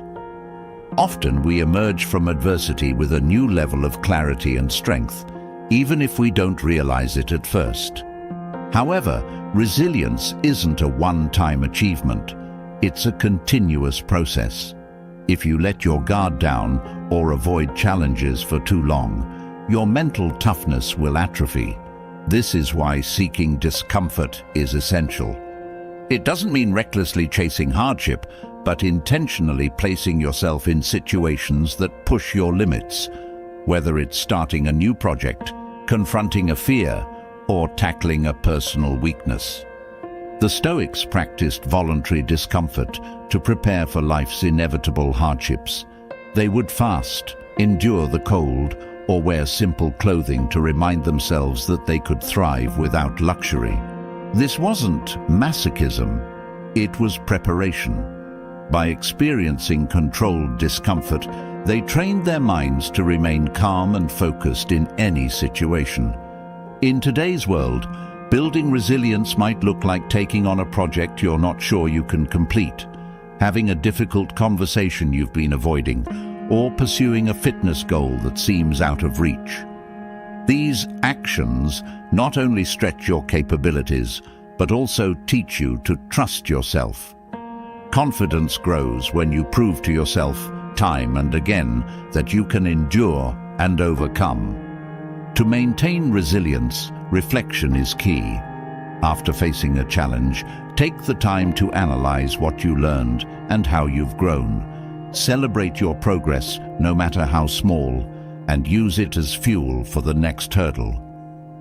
This mindset transforms setbacks into stepping stones, failures into lessons. Resilience isn't about never falling, it's about always getting back up. Life will continue to throw challenges your way, but each one is an opportunity to reinforce your mental armor. As Seneca said, difficulties strengthen the mind, as labor does the body. Embrace these difficulties. They are not roadblocks, they are the road. 26. Live a live autopsy. Most people go through life avoiding deep reflection, only to regret their lack of introspection when it's too late. The concept of a live autopsy isn't as morbid as it sounds. It's a practice of dissecting your life while you're alive, examining your choices, habits and patterns to understand why you are where you are and what changes you need to make. It's about living with intention and awareness, not waiting until the end to make sense of it all. The Stoics believed in self-examination as a daily practice. Seneca famously advised, "Each night before you go to sleep, ask yourself, what wrong did I do? What did I achieve? What duty did I neglect?" This nightly reflection serves as a live autopsy, allowing you to identify areas for improvement and align your actions with your values. Why wait for life to force you into reflection through a crisis or tragedy? A live autopsy gives you the opportunity to proactively address the roots of your pain, frustration, or dissatisfaction. It's not about self-punishment, but about understanding. Why do certain patterns keep repeating in your relationships? Why do you procrastinate on important goals. Why do you feel stuck or unfulfilled? These aren't easy questions, but they're necessary ones. Start by examining your habits. Are they moving you closer to your goals or pulling you further away? For example, if you aspire to build a healthier lifestyle, but you spend every evening on the couch, there's a disconnect. The live autopsy helps you confront these contradictions head-on. Next, look at your relationships. Are they nourishing or draining? Are there unresolved conflicts or patterns of behavior that need addressing? The people you surround yourself with have a profound impact on your life. Use this practice to identify relationships that need boundaries, healing, or closure. A live autopsy also involves examining your mindset. Are you driven by fear, anger, or insecurity? Are you holding on to past traumas that continue to influence your decisions? By acknowledging these mental barriers, you can start the process of releasing them. This level of introspection can be uncomfortable. It's much easier to distract yourself with work, entertainment, or superficial goals. But avoidance only delays the inevitable. The longer you wait to confront these truths, the harder they become to face. A live autopsy is an act of courage. It's a declaration that you're willing to see yourself clearly, flaws and all, in the pursuit of growth. To make this practice a habit, dedicate time to regular reflection. Journaling is an excellent tool for this. Write down your thoughts, feelings, and observations without judgment. Over time, patterns will emerge, giving you the clarity to make meaningful changes. The goal of a live autopsy isn't perfection, it's progress. It's about living deliberately, understanding your purpose, and aligning your actions with your values. As Marcus Aurelius wrote, "Waste no more time arguing what a good man should be. Be one." By dissecting your life now, you free yourself from the weight of regret and create a path toward fulfillment. Don't wait for life to force you into reflection. Start your live autopsy today, and let it be the compass that guides you toward a life of authenticity, growth, and purpose. 27. Generational trauma is transferable. Trauma doesn't exist in isolation. It often cascades through generations like an unseen current, shaping behaviors, beliefs, and decisions without anyone realizing it. Recognizing this truth is the first step in breaking free from its grip. If you've ever found yourself asking why certain patterns or struggles seem to persist in your family, you may be witnessing the effects of generational trauma. Generational trauma is like passing down an invisible, heavy backpack. Each generation adds its weight, unspoken fears, unresolved conflicts, and unhealed wounds. Parents, carrying their burdens, often unintentionally pass them on to their children. It's not about blame, but understanding. Recognizing this cycle gives you the power to change it. Imagine a family where anger dominates every conversation. The father learned this behavior from his father, who used it as a survival mechanism in times of hardship. Without intervention, this cycle continues, teaching each generation that anger is the only way to express frustration. The same can happen with fear, neglect, or low self-worth. These inherited behaviors shape how we see ourselves and interact with the world. But here's the empowering truth. You can be the circuit breaker. You can choose to stop this cycle, refusing to pass on the burden to the next generation. Breaking generational trauma is one of the most courageous and transformative acts you can undertake, but it requires awareness, effort, and self-compassion. Start by examining the patterns in your family. What beliefs were passed down about money, relationships, or success? Were emotions openly expressed, or were they suppressed? Did your family face adversity with resilience or avoidance? Understanding these dynamics helps you see what you've inherited and what needs to change. Next, reflect on your own behaviors. Are you unconsciously repeating these patterns? For example, if your family struggled with conflict avoidance, do you also find it hard to address issues directly? Awareness is the key to breaking free from these habits. Healing generational trauma often requires reparenting yourself. This means giving yourself the care, validation, and support you may not have received. It's about learning to nurture your emotional health and setting boundaries that protect your well-being. One effective practice is journaling. Write letters to your past self, forgiving them for the times they didn't know better. Write letters to your future self, promising to break the cycle and create a healthier legacy.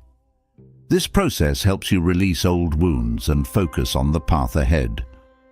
Breaking generational trauma is not about cutting ties or blaming others. It's about taking responsibility for your healing.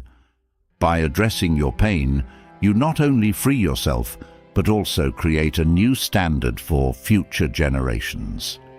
Your courage becomes a gift to your children, their children, and so on. As Marcus Aurelius once said, "The impediment to action advances action. What stands in the way becomes the way." Generational trauma may feel like an obstacle, but it's also an opportunity, a chance to transform pain into growth, dysfunction into healing. You have the power to end cycles of harm and create cycles of resilience. It starts with recognizing the patterns, addressing the wounds, and choosing a better path. You can be the one to break the chain. 28. Don't seek external validation. We live in a world that constantly demands applause. Social media thrives on likes and shares. Workplaces reward visible achievements, and personal relationships often feel transactional. But seeking validation from others is like chasing a mirage. No matter how much you collect, it's never enough. Real fulfillment comes from within, not from external applause. External validation is addictive. It feels good to be recognized, to hear someone say, "You're right," or "You're doing amazing." But when your sense of self-worth depends on others, you give away your power. You're left vulnerable to their opinions, moods, and biases. If validation is your fuel, criticism becomes your kryptonite. Think about it. How many times have you hesitated to take a bold step because you feared judgment? Or how often have you replayed a conversation in your mind, hoping the other person understood your perspective? These moments reveal how deeply external validation can control us. The Stoics believed in the power of inner validation. Marcus Aurelius wrote, "It never ceases to amaze me. We all love ourselves more than other people, but care more about their opinion than our own." This wisdom reminds us that true growth and healing are our responsibility, not something we outsource to others. One of the biggest traps of external validation is waiting for apologies or justification from others to excuse your failures. You might think, if they acknowledge what they did, I can finally move on, or if they believe in me, I can succeed. But this mindset keeps you stuck. Your growth isn't dependent on someone else's approval or acknowledgement. It's yours to claim. So how do you break free? Start by setting internal goals. Instead of asking, "What will others think?" ask, "What do I think?" Define success on your terms. Maybe it's completing a project, learning a new skill, or improving your health. Not because others will notice, but because it aligns with your values. Next, Practice self-validation. Celebrate your wins, no matter how small, and acknowledge your efforts even when no one else does. For instance, if you've been working on a fitness goal, appreciate the discipline it took to show up, not just the number on the scale. It's also essential to build emotional independence. This doesn't mean isolating yourself, but learning to stand firm in your beliefs and values, even when others disagree. When criticism comes, and it will, view it as information, not a personal attack. Ask yourself, is there truth here I can use to grow? If not, let it go. Finally, surround yourself with people who inspire growth rather than demand conformity. Genuine relationships are built on mutual respect, not on the need for constant validation. These connections remind you that your worth isn't tied to others' opinions. Releasing the need for external validation is liberating. It allows you to focus on what truly matters: your values, your growth, and your purpose. Remember, your journey is yours alone. As the Stoics taught, the only opinion that truly matters is your own. Let your inner compass guide you, and you'll never lose your way. 29. Shame is the enemy.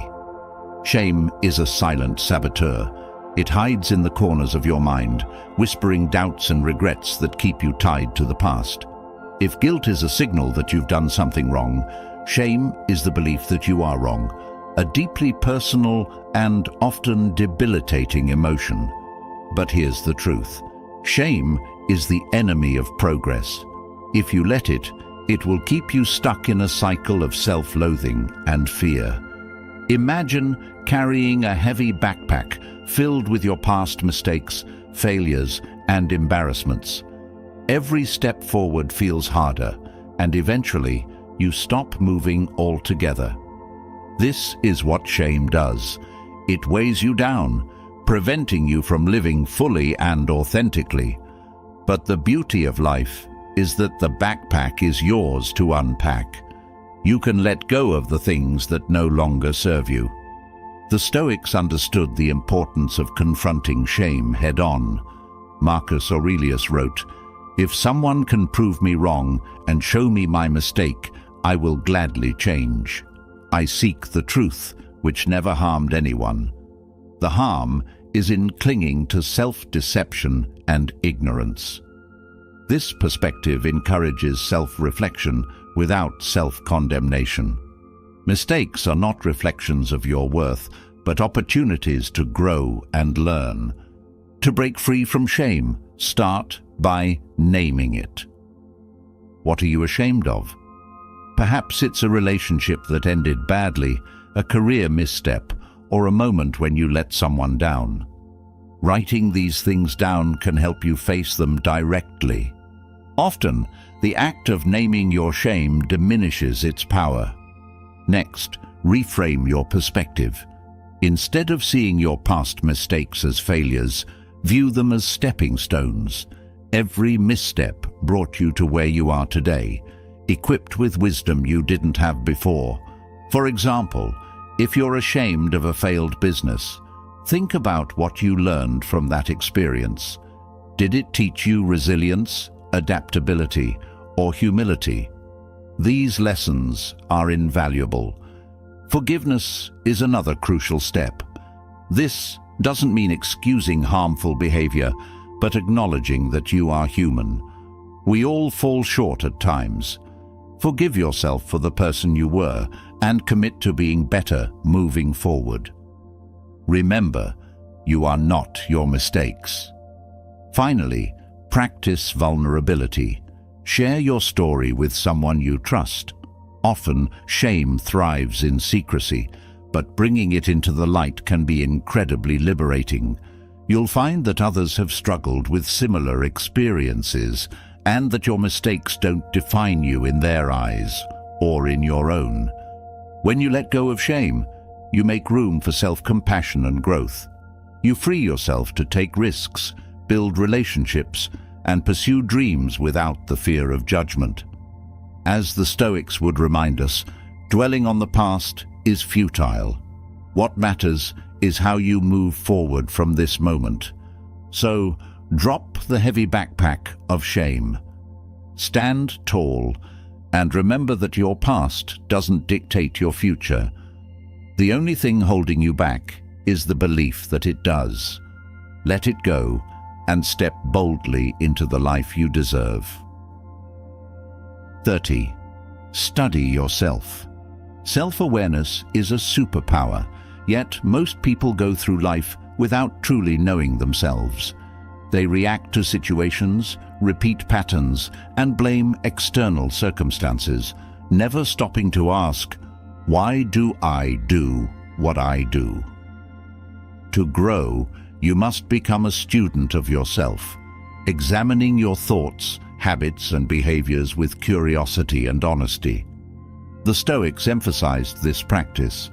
Seneca wrote, "We suffer more in imagination than in reality."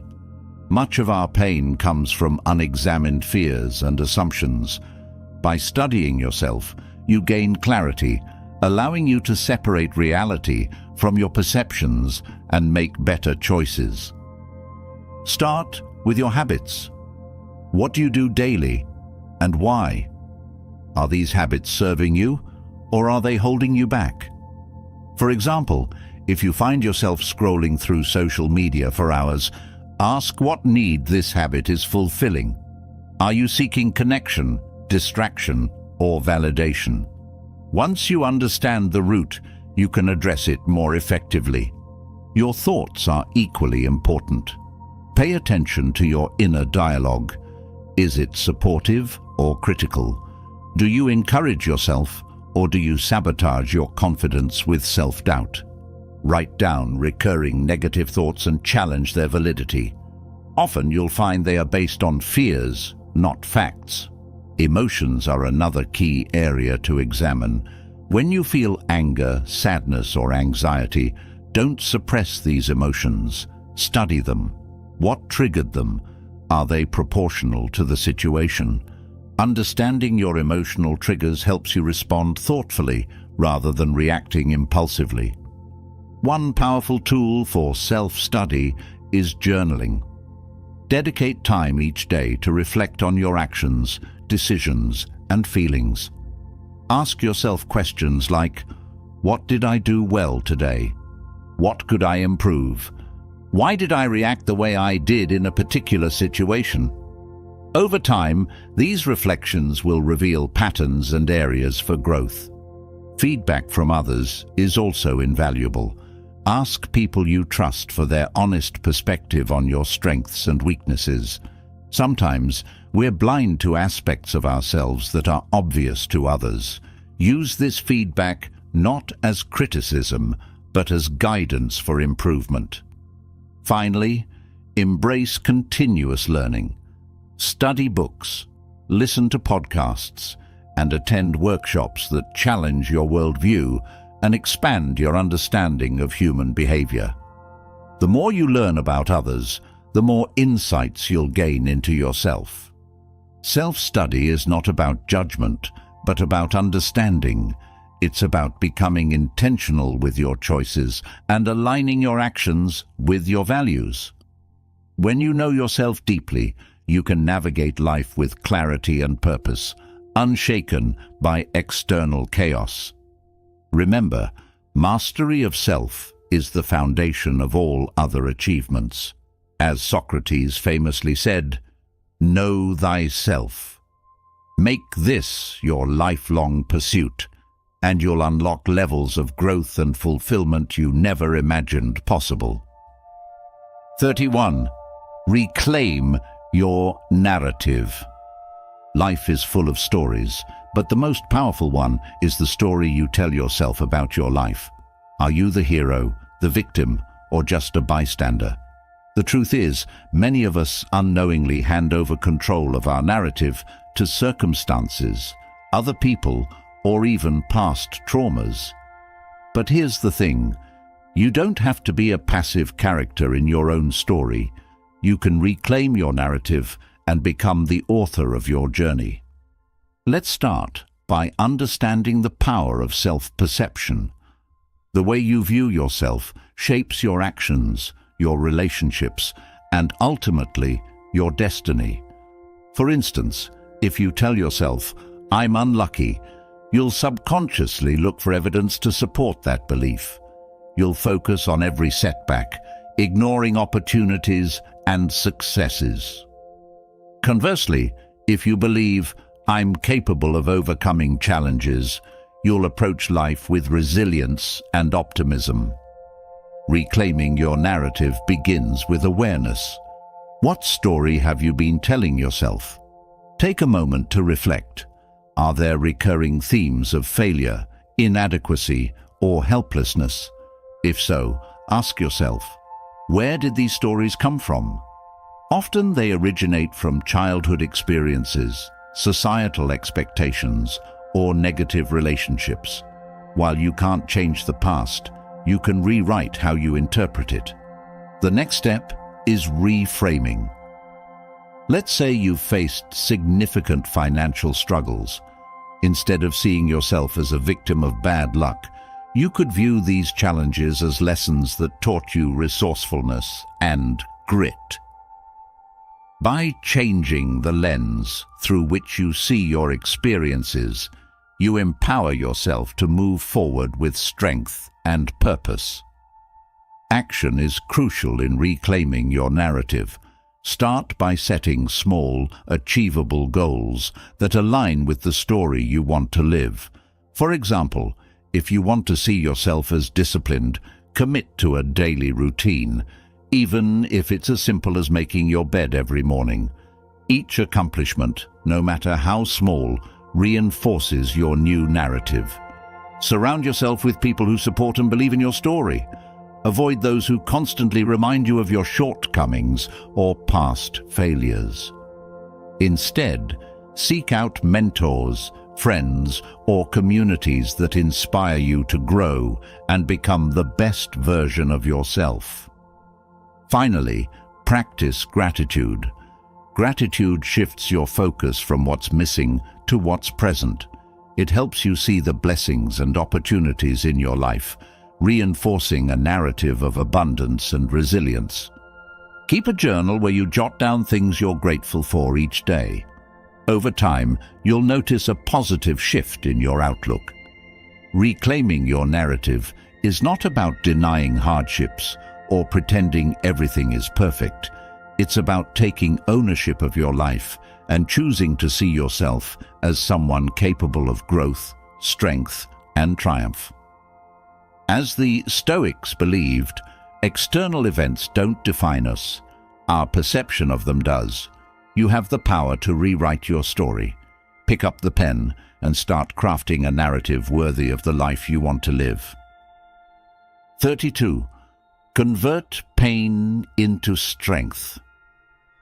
Pain is universal.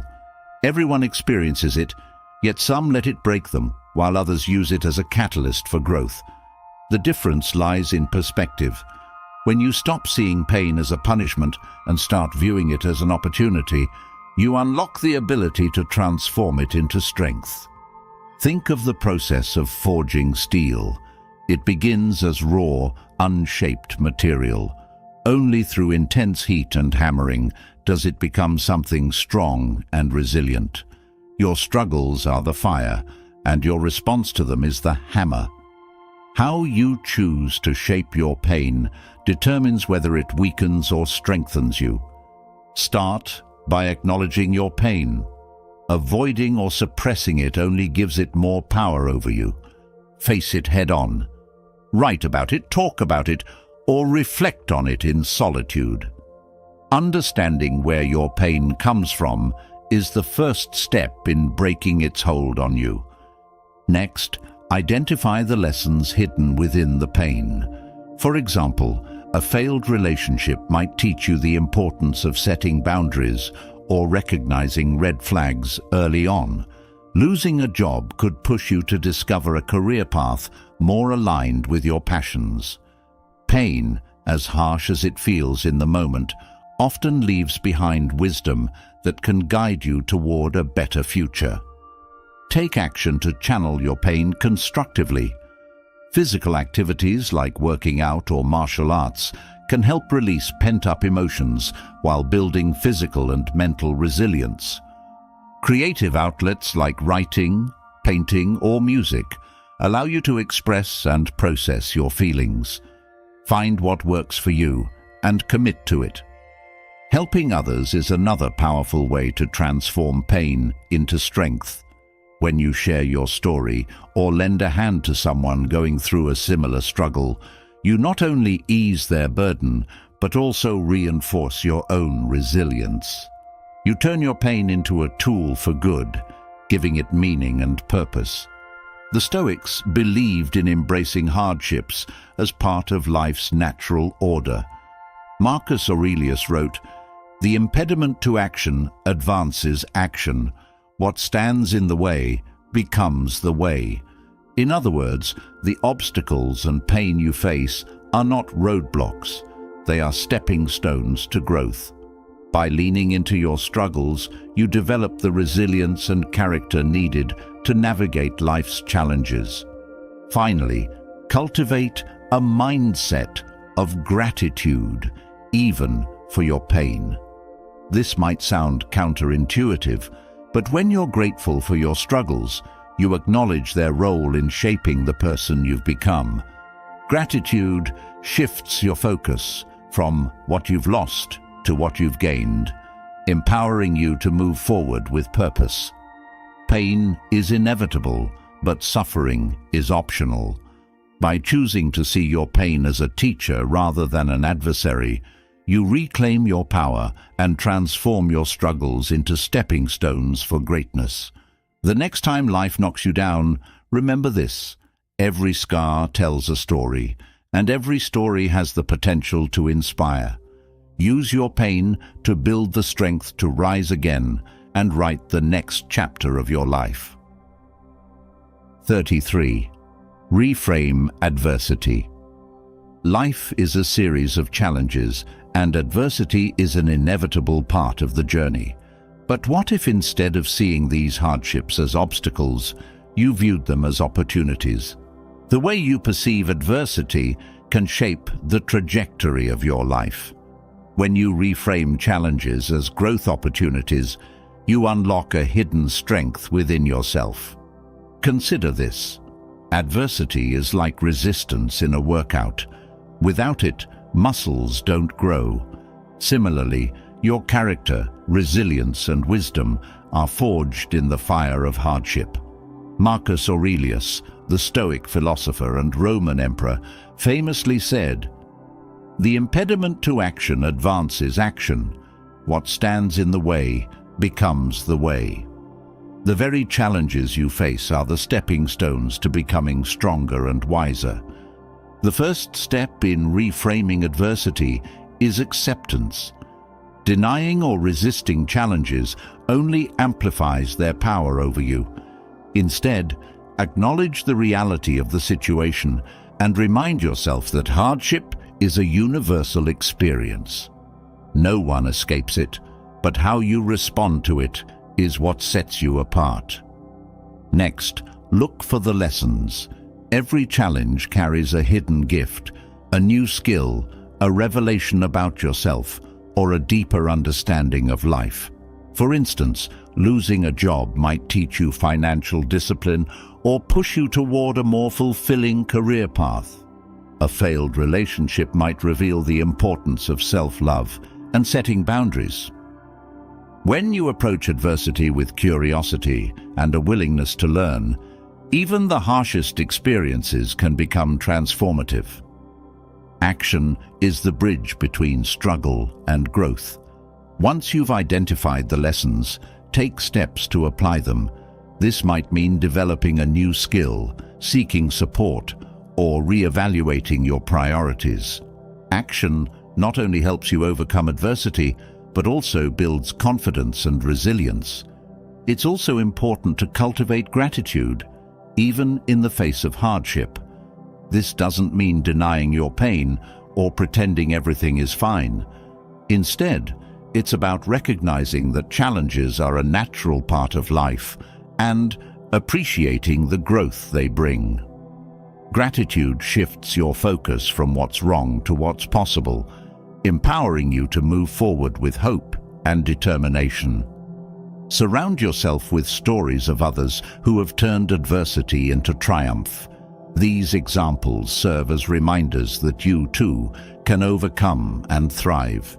Whether it's a historical figure like Nelson Mandela, who endured decades of imprisonment to become a global symbol of resilience, or someone in your own life, let their experiences inspire and guide you. Reframing adversity is not about sugarcoating struggles or ignoring pain. It's about choosing to see challenges as opportunities for growth and transformation. The next time you face a setback, pause and ask yourself, what can I learn from this? How can I use this experience to become better? With this mindset, you'll find that every hardship, no matter how daunting, has the potential to elevate you to greater heights. 34. Cultivate discipline in the absence of purpose. What drives you when there's no clear goal in sight? Many people rely on purpose or external motivation to push them forward. But the truth is, discipline, not motivation, is the foundation of sustained success. Cultivating discipline when there's no immediate purpose or external reward is a powerful act of self-mastery. Discipline is like a muscle. It strengthens with consistent effort. Imagine waking up every day and going to the gym, even when you don't have a competition or event to prepare for. Over time, your body transforms, not because of a specific goal, but because of the habit of showing up. The same principle applies to your mind, work, and life. The first step to cultivating discipline is creating a routine. Routines remove the need for constant decision-making, which can drain your mental energy. Decide ahead of time when you'll work, exercise, or focus on personal development, and stick to it. The predictability of a routine creates a sense of stability and helps you build momentum. Next, focus on the process rather than the outcome. When you tie your efforts to a specific result, it's easy to lose motivation if progress is slow or unclear. Instead, commit to the act of improvement itself. Whether it's reading a book, practicing a skill, or exercising, remind yourself that every small action contributes to your growth, even if the rewards aren't immediately visible. Discipline also requires mindfulness. Be aware of the moments when you're tempted to quit or procrastinate. Ask yourself, what's stopping me? Often it's fear, laziness, or the lure of short-term gratification. Recognizing these impulses allows you to counter them with intention and resilience. One of the most powerful ways to build discipline is to create a system of accountability. Share your goals with a trusted friend, mentor, or coach who can encourage and challenge you. Alternatively, track your progress in a journal or app. Seeing tangible evidence of your efforts reinforces your commitment and motivates you to keep going. Remember, discipline is not about perfection. There will be days when you falter, and that's okay. What matters is your ability to get back on track and keep moving forward. Each time you do, you strengthen your resolve and build a foundation of trust in yourself. The Stoics believed in living virtuously, regardless of external circumstances. Similarly, discipline is about doing what's right and beneficial for your growth, even when there's no immediate payoff. It's about becoming the kind of person who takes consistent action, not because you're compelled to, but because you've chosen to. Cultivating discipline in the absence of purpose is a testament to your inner strength. It's a declaration that your growth is non-negotiable, even when the path ahead is unclear. By mastering this skill, You prepare yourself to seize opportunities and face challenges with unwavering resolve, ensuring that you're always moving toward your highest potential. 35. Overcome the need for comfort. Comfort is seductive. It whispers promises of ease and safety, luring you into routines that demand little but offer even less in return. Yet, life's most meaningful growth occurs beyond the boundaries of comfort. To achieve resilience, strength, and purpose, you must break free from the need for constant comfort and actively embrace discomfort. Think about it. The human body strengthens through resistance. Muscles grow only when they're pushed to their limits. The same is true for your mind and spirit.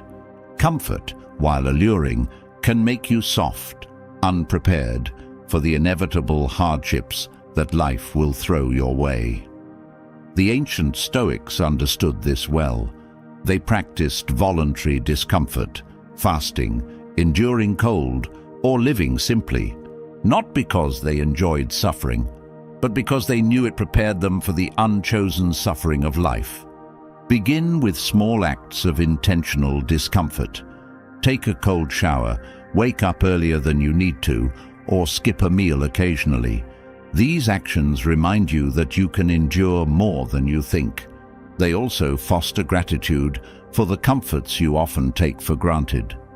A hot meal feels extraordinary after a fast, just as a warm room is cherished after braving the cold. But physical discomfort is only part of the equation. Emotional discomfort is where the greatest growth often lies. Speak up in a meeting even if you fear judgment. Approach a difficult conversation you've been avoiding. Challenge your beliefs by reading viewpoints that oppose your own. Each act of emotional bravery builds your resilience and confidence, proving to yourself that you are stronger than your fears. The key is consistency. Discomfort, like a muscle, must be exercised regularly to prevent atrophy. Set a daily goal to step outside your comfort zone. Over time, you'll find that discomfort becomes less daunting and more empowering. It will no longer represent a threat, but an opportunity, a chance to grow, to adapt, and to thrive. Moreover, embracing discomfort strengthens your character. It teaches patience, humility, and perseverance. When you willingly endure hardship, you build a reserve of inner strength that you can draw upon when life's challenges arrive uninvited. You learn to face adversity with calm and composure, knowing you've prepared for it. The Stoic philosopher Seneca wrote, "Difficulties strengthen the mind, as labor does the body." When you lean into discomfort, you're not just toughening yourself for the storms ahead. You're cultivating a mindset that sees obstacles as stepping stones. Discomfort becomes a tool, not an enemy. Life will test you. It will present suffering and challenge whether you're ready or not. By embracing discomfort daily, you prepare yourself for the trials ahead. You transform hardship into growth, fear into courage, and suffering into strength. Remember, comfort never built resilience. It is discomfort that forges the unshakable spirit. 36. Adopt a mission statement. In a world full of distractions and competing priorities, clarity is power. A personal mission statement acts as your North Star, a guiding principle that keeps you aligned with your values and purpose, no matter what life throws your way. Without a mission, you're like a ship adrift at sea, vulnerable to the whims of external forces. Your mission statement is not just a set of lofty ideals, it's a declaration of who you are and who you aim to become. It encapsulates your values, goals, and the legacy you wish to leave behind. Think of it as a daily contract with yourself. a commitment to live intentionally and with purpose. To create your mission statement, start by reflecting deeply on what matters most to you. What drives you? What values are non-negotiable in your life? For instance, a mission could be as simple yet profound as to live with integrity, pursue wisdom, and uplift those around me. Or it could be more specific, such as to create a meaningful impact through my work while staying true to my family and faith. The key is to make it personal and actionable. A mission statement isn't just for display, it's a tool for accountability. Each day ask yourself, am I living in alignment with my mission? Are my actions today bringing me closer to the person I want to be? Once you've defined your mission, integrate it into your daily life. Write it down and place it where you'll see it often, on your desk, phone, or bathroom mirror. Begin your day by reading it and end your day by reflecting on how well you upheld it. Over time, this practice will solidify your mission in your mind, making it second nature. Your mission statement also serves as a filter for decision-making. When faced with choices, refer back to your mission. Does this align with my values and goals? Will this bring me closer to my purpose? If the answer is no, it's easier to let go of distractions and focus on what truly matters. The Stoics were masters of living with purpose. Marcus Aurelius, for example, constantly reminded himself of his duty as both a ruler and a human being. His writings reflect a man committed to wisdom, justice, and service. Like Marcus, you too can use your mission statement to stay grounded and focused. Adopting a mission statement is not just about setting lofty goals. It's about living with intention. It's a daily reminder that your life is your responsibility and that you have the power to shape it. When you align your actions with your mission, you create a life of meaning, resilience, and fulfillment. Remember, your mission statement is not set in stone.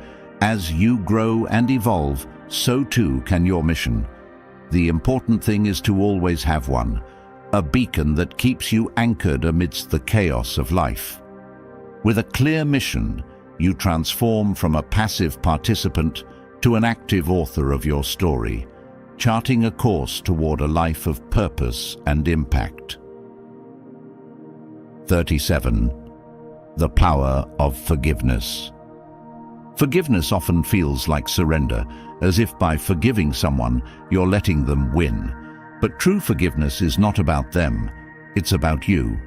Holding on to anger, resentment, or bitterness doesn't harm the person who wronged you, it harms you. It's like drinking poison and expecting the other person to suffer. Forgiveness, on the other hand, is a powerful act of reclaiming your emotional freedom and restoring your peace of mind. The Stoics understood this well. Marcus Aurelius wrote, "The best revenge is not to be like your enemy." In forgiving, you're not excusing or condoning the wrong done to you. Instead, you're choosing not to let that wrong define you or dictate your actions.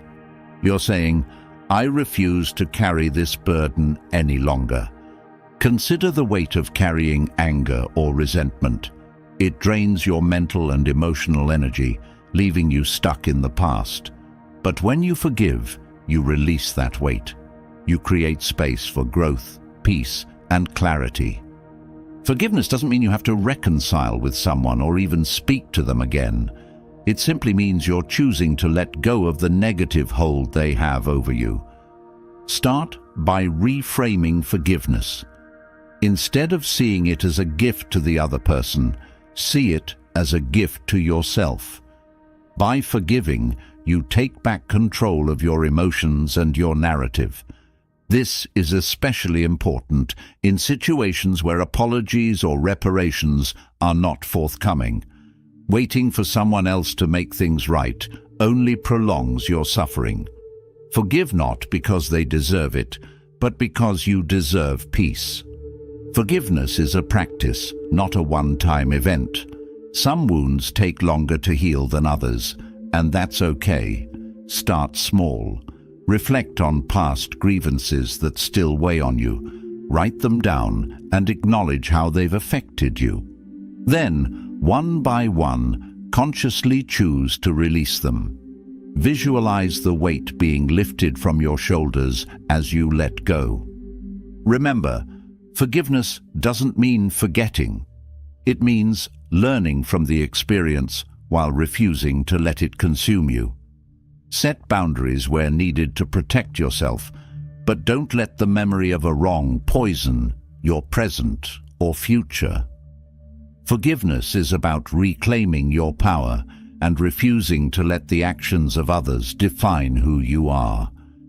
As you practice forgiveness, you'll notice a shift in your mindset. You'll feel lighter, freer, and more in control of your life. You'll also develop greater empathy and compassion, understanding that everyone is flawed and that people often act out of their own pain or ignorance. Ultimately, forgiveness is an act of strength, not weakness. It takes courage to let go of anger and choose peace, but in doing so, you reclaim your energy, your focus, and your ability to move forward with clarity and purpose. As the Stoics believed, the greatest revenge is not vengeance. It's living a life of peace, resilience, and wisdom. 38. Train for mental toughness. Mental toughness is not a trait you're born with. It's a skill you develop. And like any skill, it requires regular practice to stay sharp. Success, resilience, and discipline are perishable. If you don't train your mind to endure challenges and push through discomfort, it will atrophy, leaving you unprepared for life's inevitable difficulties. Think of mental toughness as a muscle. You don't build strength by lifting light weights. You grow by challenging yourself, by pushing past what's comfortable. The Stoics were masters of this concept. Epictetus taught that adversity is not something to fear, but an opportunity to test and strengthen your character. He said, "Difficulties are things that show a person what they are." To train your mental toughness, start with small, intentional acts of discomfort. Wake up earlier than you need to. Take on a task you've been avoiding. Commit to exercising even when you don't feel like it. These small victories build a foundation of resilience, proving to yourself that you can push through discomfort and emerge stronger. Consistency is key. Mental toughness isn't something you build once and then coast on for life. It requires regular challenges to stay sharp. Set daily goals that push you just outside your comfort zone.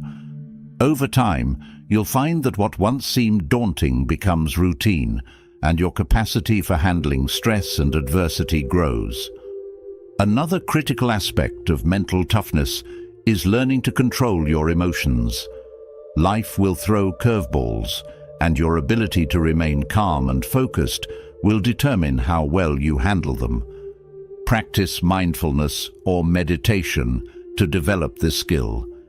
These practices train you to observe your thoughts and emotions without being ruled by them, allowing you to respond to challenges with clarity rather than panic. Mental toughness also involves cultivating a growth mindset. See failures not as roadblocks, but as stepping stones. Each setback is an opportunity to learn and improve. When you embrace this perspective, challenges become less intimidating, and you develop the resilience to keep moving forward no matter what. Accountability is another powerful tool for building mental toughness. Surround yourself with people who challenge and support you. Share your goals and progress with them.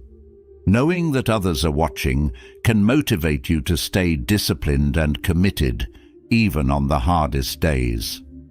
Finally, remember that mental toughness is not about suppressing vulnerability or emotions. It's about developing the strength to face them head-on and keep moving forward. It's the ability to endure hardship without losing sight of your goals, to persevere when every fiber of your being wants to quit. Life will test you, sometimes brutally, but with regular training, you can build a mind that doesn't falter in the face of adversity. Mental toughness is not about never falling. It's about always getting back up. It's about meeting challenges with resilience and using them as opportunities to grow stronger and wiser. Train your mind daily, and you'll be prepared for whatever life throws your way. 39. Life's purpose is self-betterment. The question of life's purpose is one that has puzzled humanity for centuries. Philosophers, writers, and thinkers from all walks of life have sought to define why we are here. Among the Stoics, the answer was simple, yet profound. The purpose of life is self-betterment. Marcus Aurelius wrote, "Waste no more time arguing what a good man should be. Be one." At its core, this philosophy teaches us that true fulfillment lies in striving to improve ourselves continuously. Self-betterment isn't about chasing perfection, it's about progress. Every day you have the opportunity to refine your character, strengthen your discipline, and expand your knowledge. This process doesn't require grand gestures or monumental achievements. It's the small, consistent choices you make, choosing kindness over anger, growth over stagnation, and action over apathy. Imagine your life as a sculpture. Each day you chip away at the rough edges, shaping and refining yourself into the person you aspire to be. The beauty of this journey is that there's no end point. Self-betterment is a lifelong pursuit, a commitment to becoming better today than you were yesterday. But self-betterment isn't just for personal gain. It's the foundation for all other achievements. Whether you want to build meaningful relationships, excel in your career, or leave a positive mark on the world, it all starts with you. If you lack discipline, focus, or emotional intelligence, these pursuits will crumble under pressure. By prioritizing your growth, you create a solid foundation that can support every other area of your life. To begin this journey, start by identifying areas where you want to improve. Be honest with yourself about your weaknesses, but don't let them discourage you. Instead, see them as opportunities for growth. Create a plan to address these areas, setting small, achievable goals that move you closer to the person you want to become. One of the biggest challenges in self-betterment is overcoming resistance, the part of you that wants to stay comfortable and avoid effort. Recognize this resistance for what it is: fear of change. The only way to defeat it is to take action, no matter how small. Each step forward builds momentum and confidence, making the next step easier. Remember, self-betterment is not a competition with others. It's a deeply personal journey. Comparing yourself to others will only lead to frustration and distraction. Instead, focus on your progress and celebrate your victories, no matter how small they may seem. Every step forward is a testament to your resilience and commitment. Finally, embrace setbacks as part of the process. Growth is not linear. There will be days when you fall short. The key is to view these moments as opportunities to learn and come back stronger. As the Stoics believed, adversity is the greatest teacher. Each challenge you face is a chance to strengthen your character and deepen your understanding of yourself. Life's purpose is not found in material wealth, fame, or fleeting pleasures. It's found in the quiet, persistent work of becoming the best version of yourself. This is the foundation for a fulfilling and meaningful life, one built on integrity, discipline, and continuous growth. Every day is a new opportunity to take a step closer to your potential. Embrace the journey, and you'll discover that the pursuit of self-betterment is its own reward. 40. Find peace in the battle. Peace and struggle might seem like opposites, but the truth is that true peace is found not in avoiding battles, but in facing them head-on. Life is a series of battles, some external, many internal. The Stoics understood this well. Epictetus said, "It is not the things that disturb us, but our interpretation of their significance." The greatest battle you will ever fight is the one within yourself, and mastering this internal conflict is the key to finding lasting peace. The battle within comes in many forms: self-doubt, fear, procrastination, and the pull of instant gratification. These are your daily opponents, the barriers that stand between you and your goals. Ignoring them or hoping they will go away only makes them stronger. To find peace, you must confront them with courage and discipline. But how do you find peace in the midst of struggle? The first step is acceptance.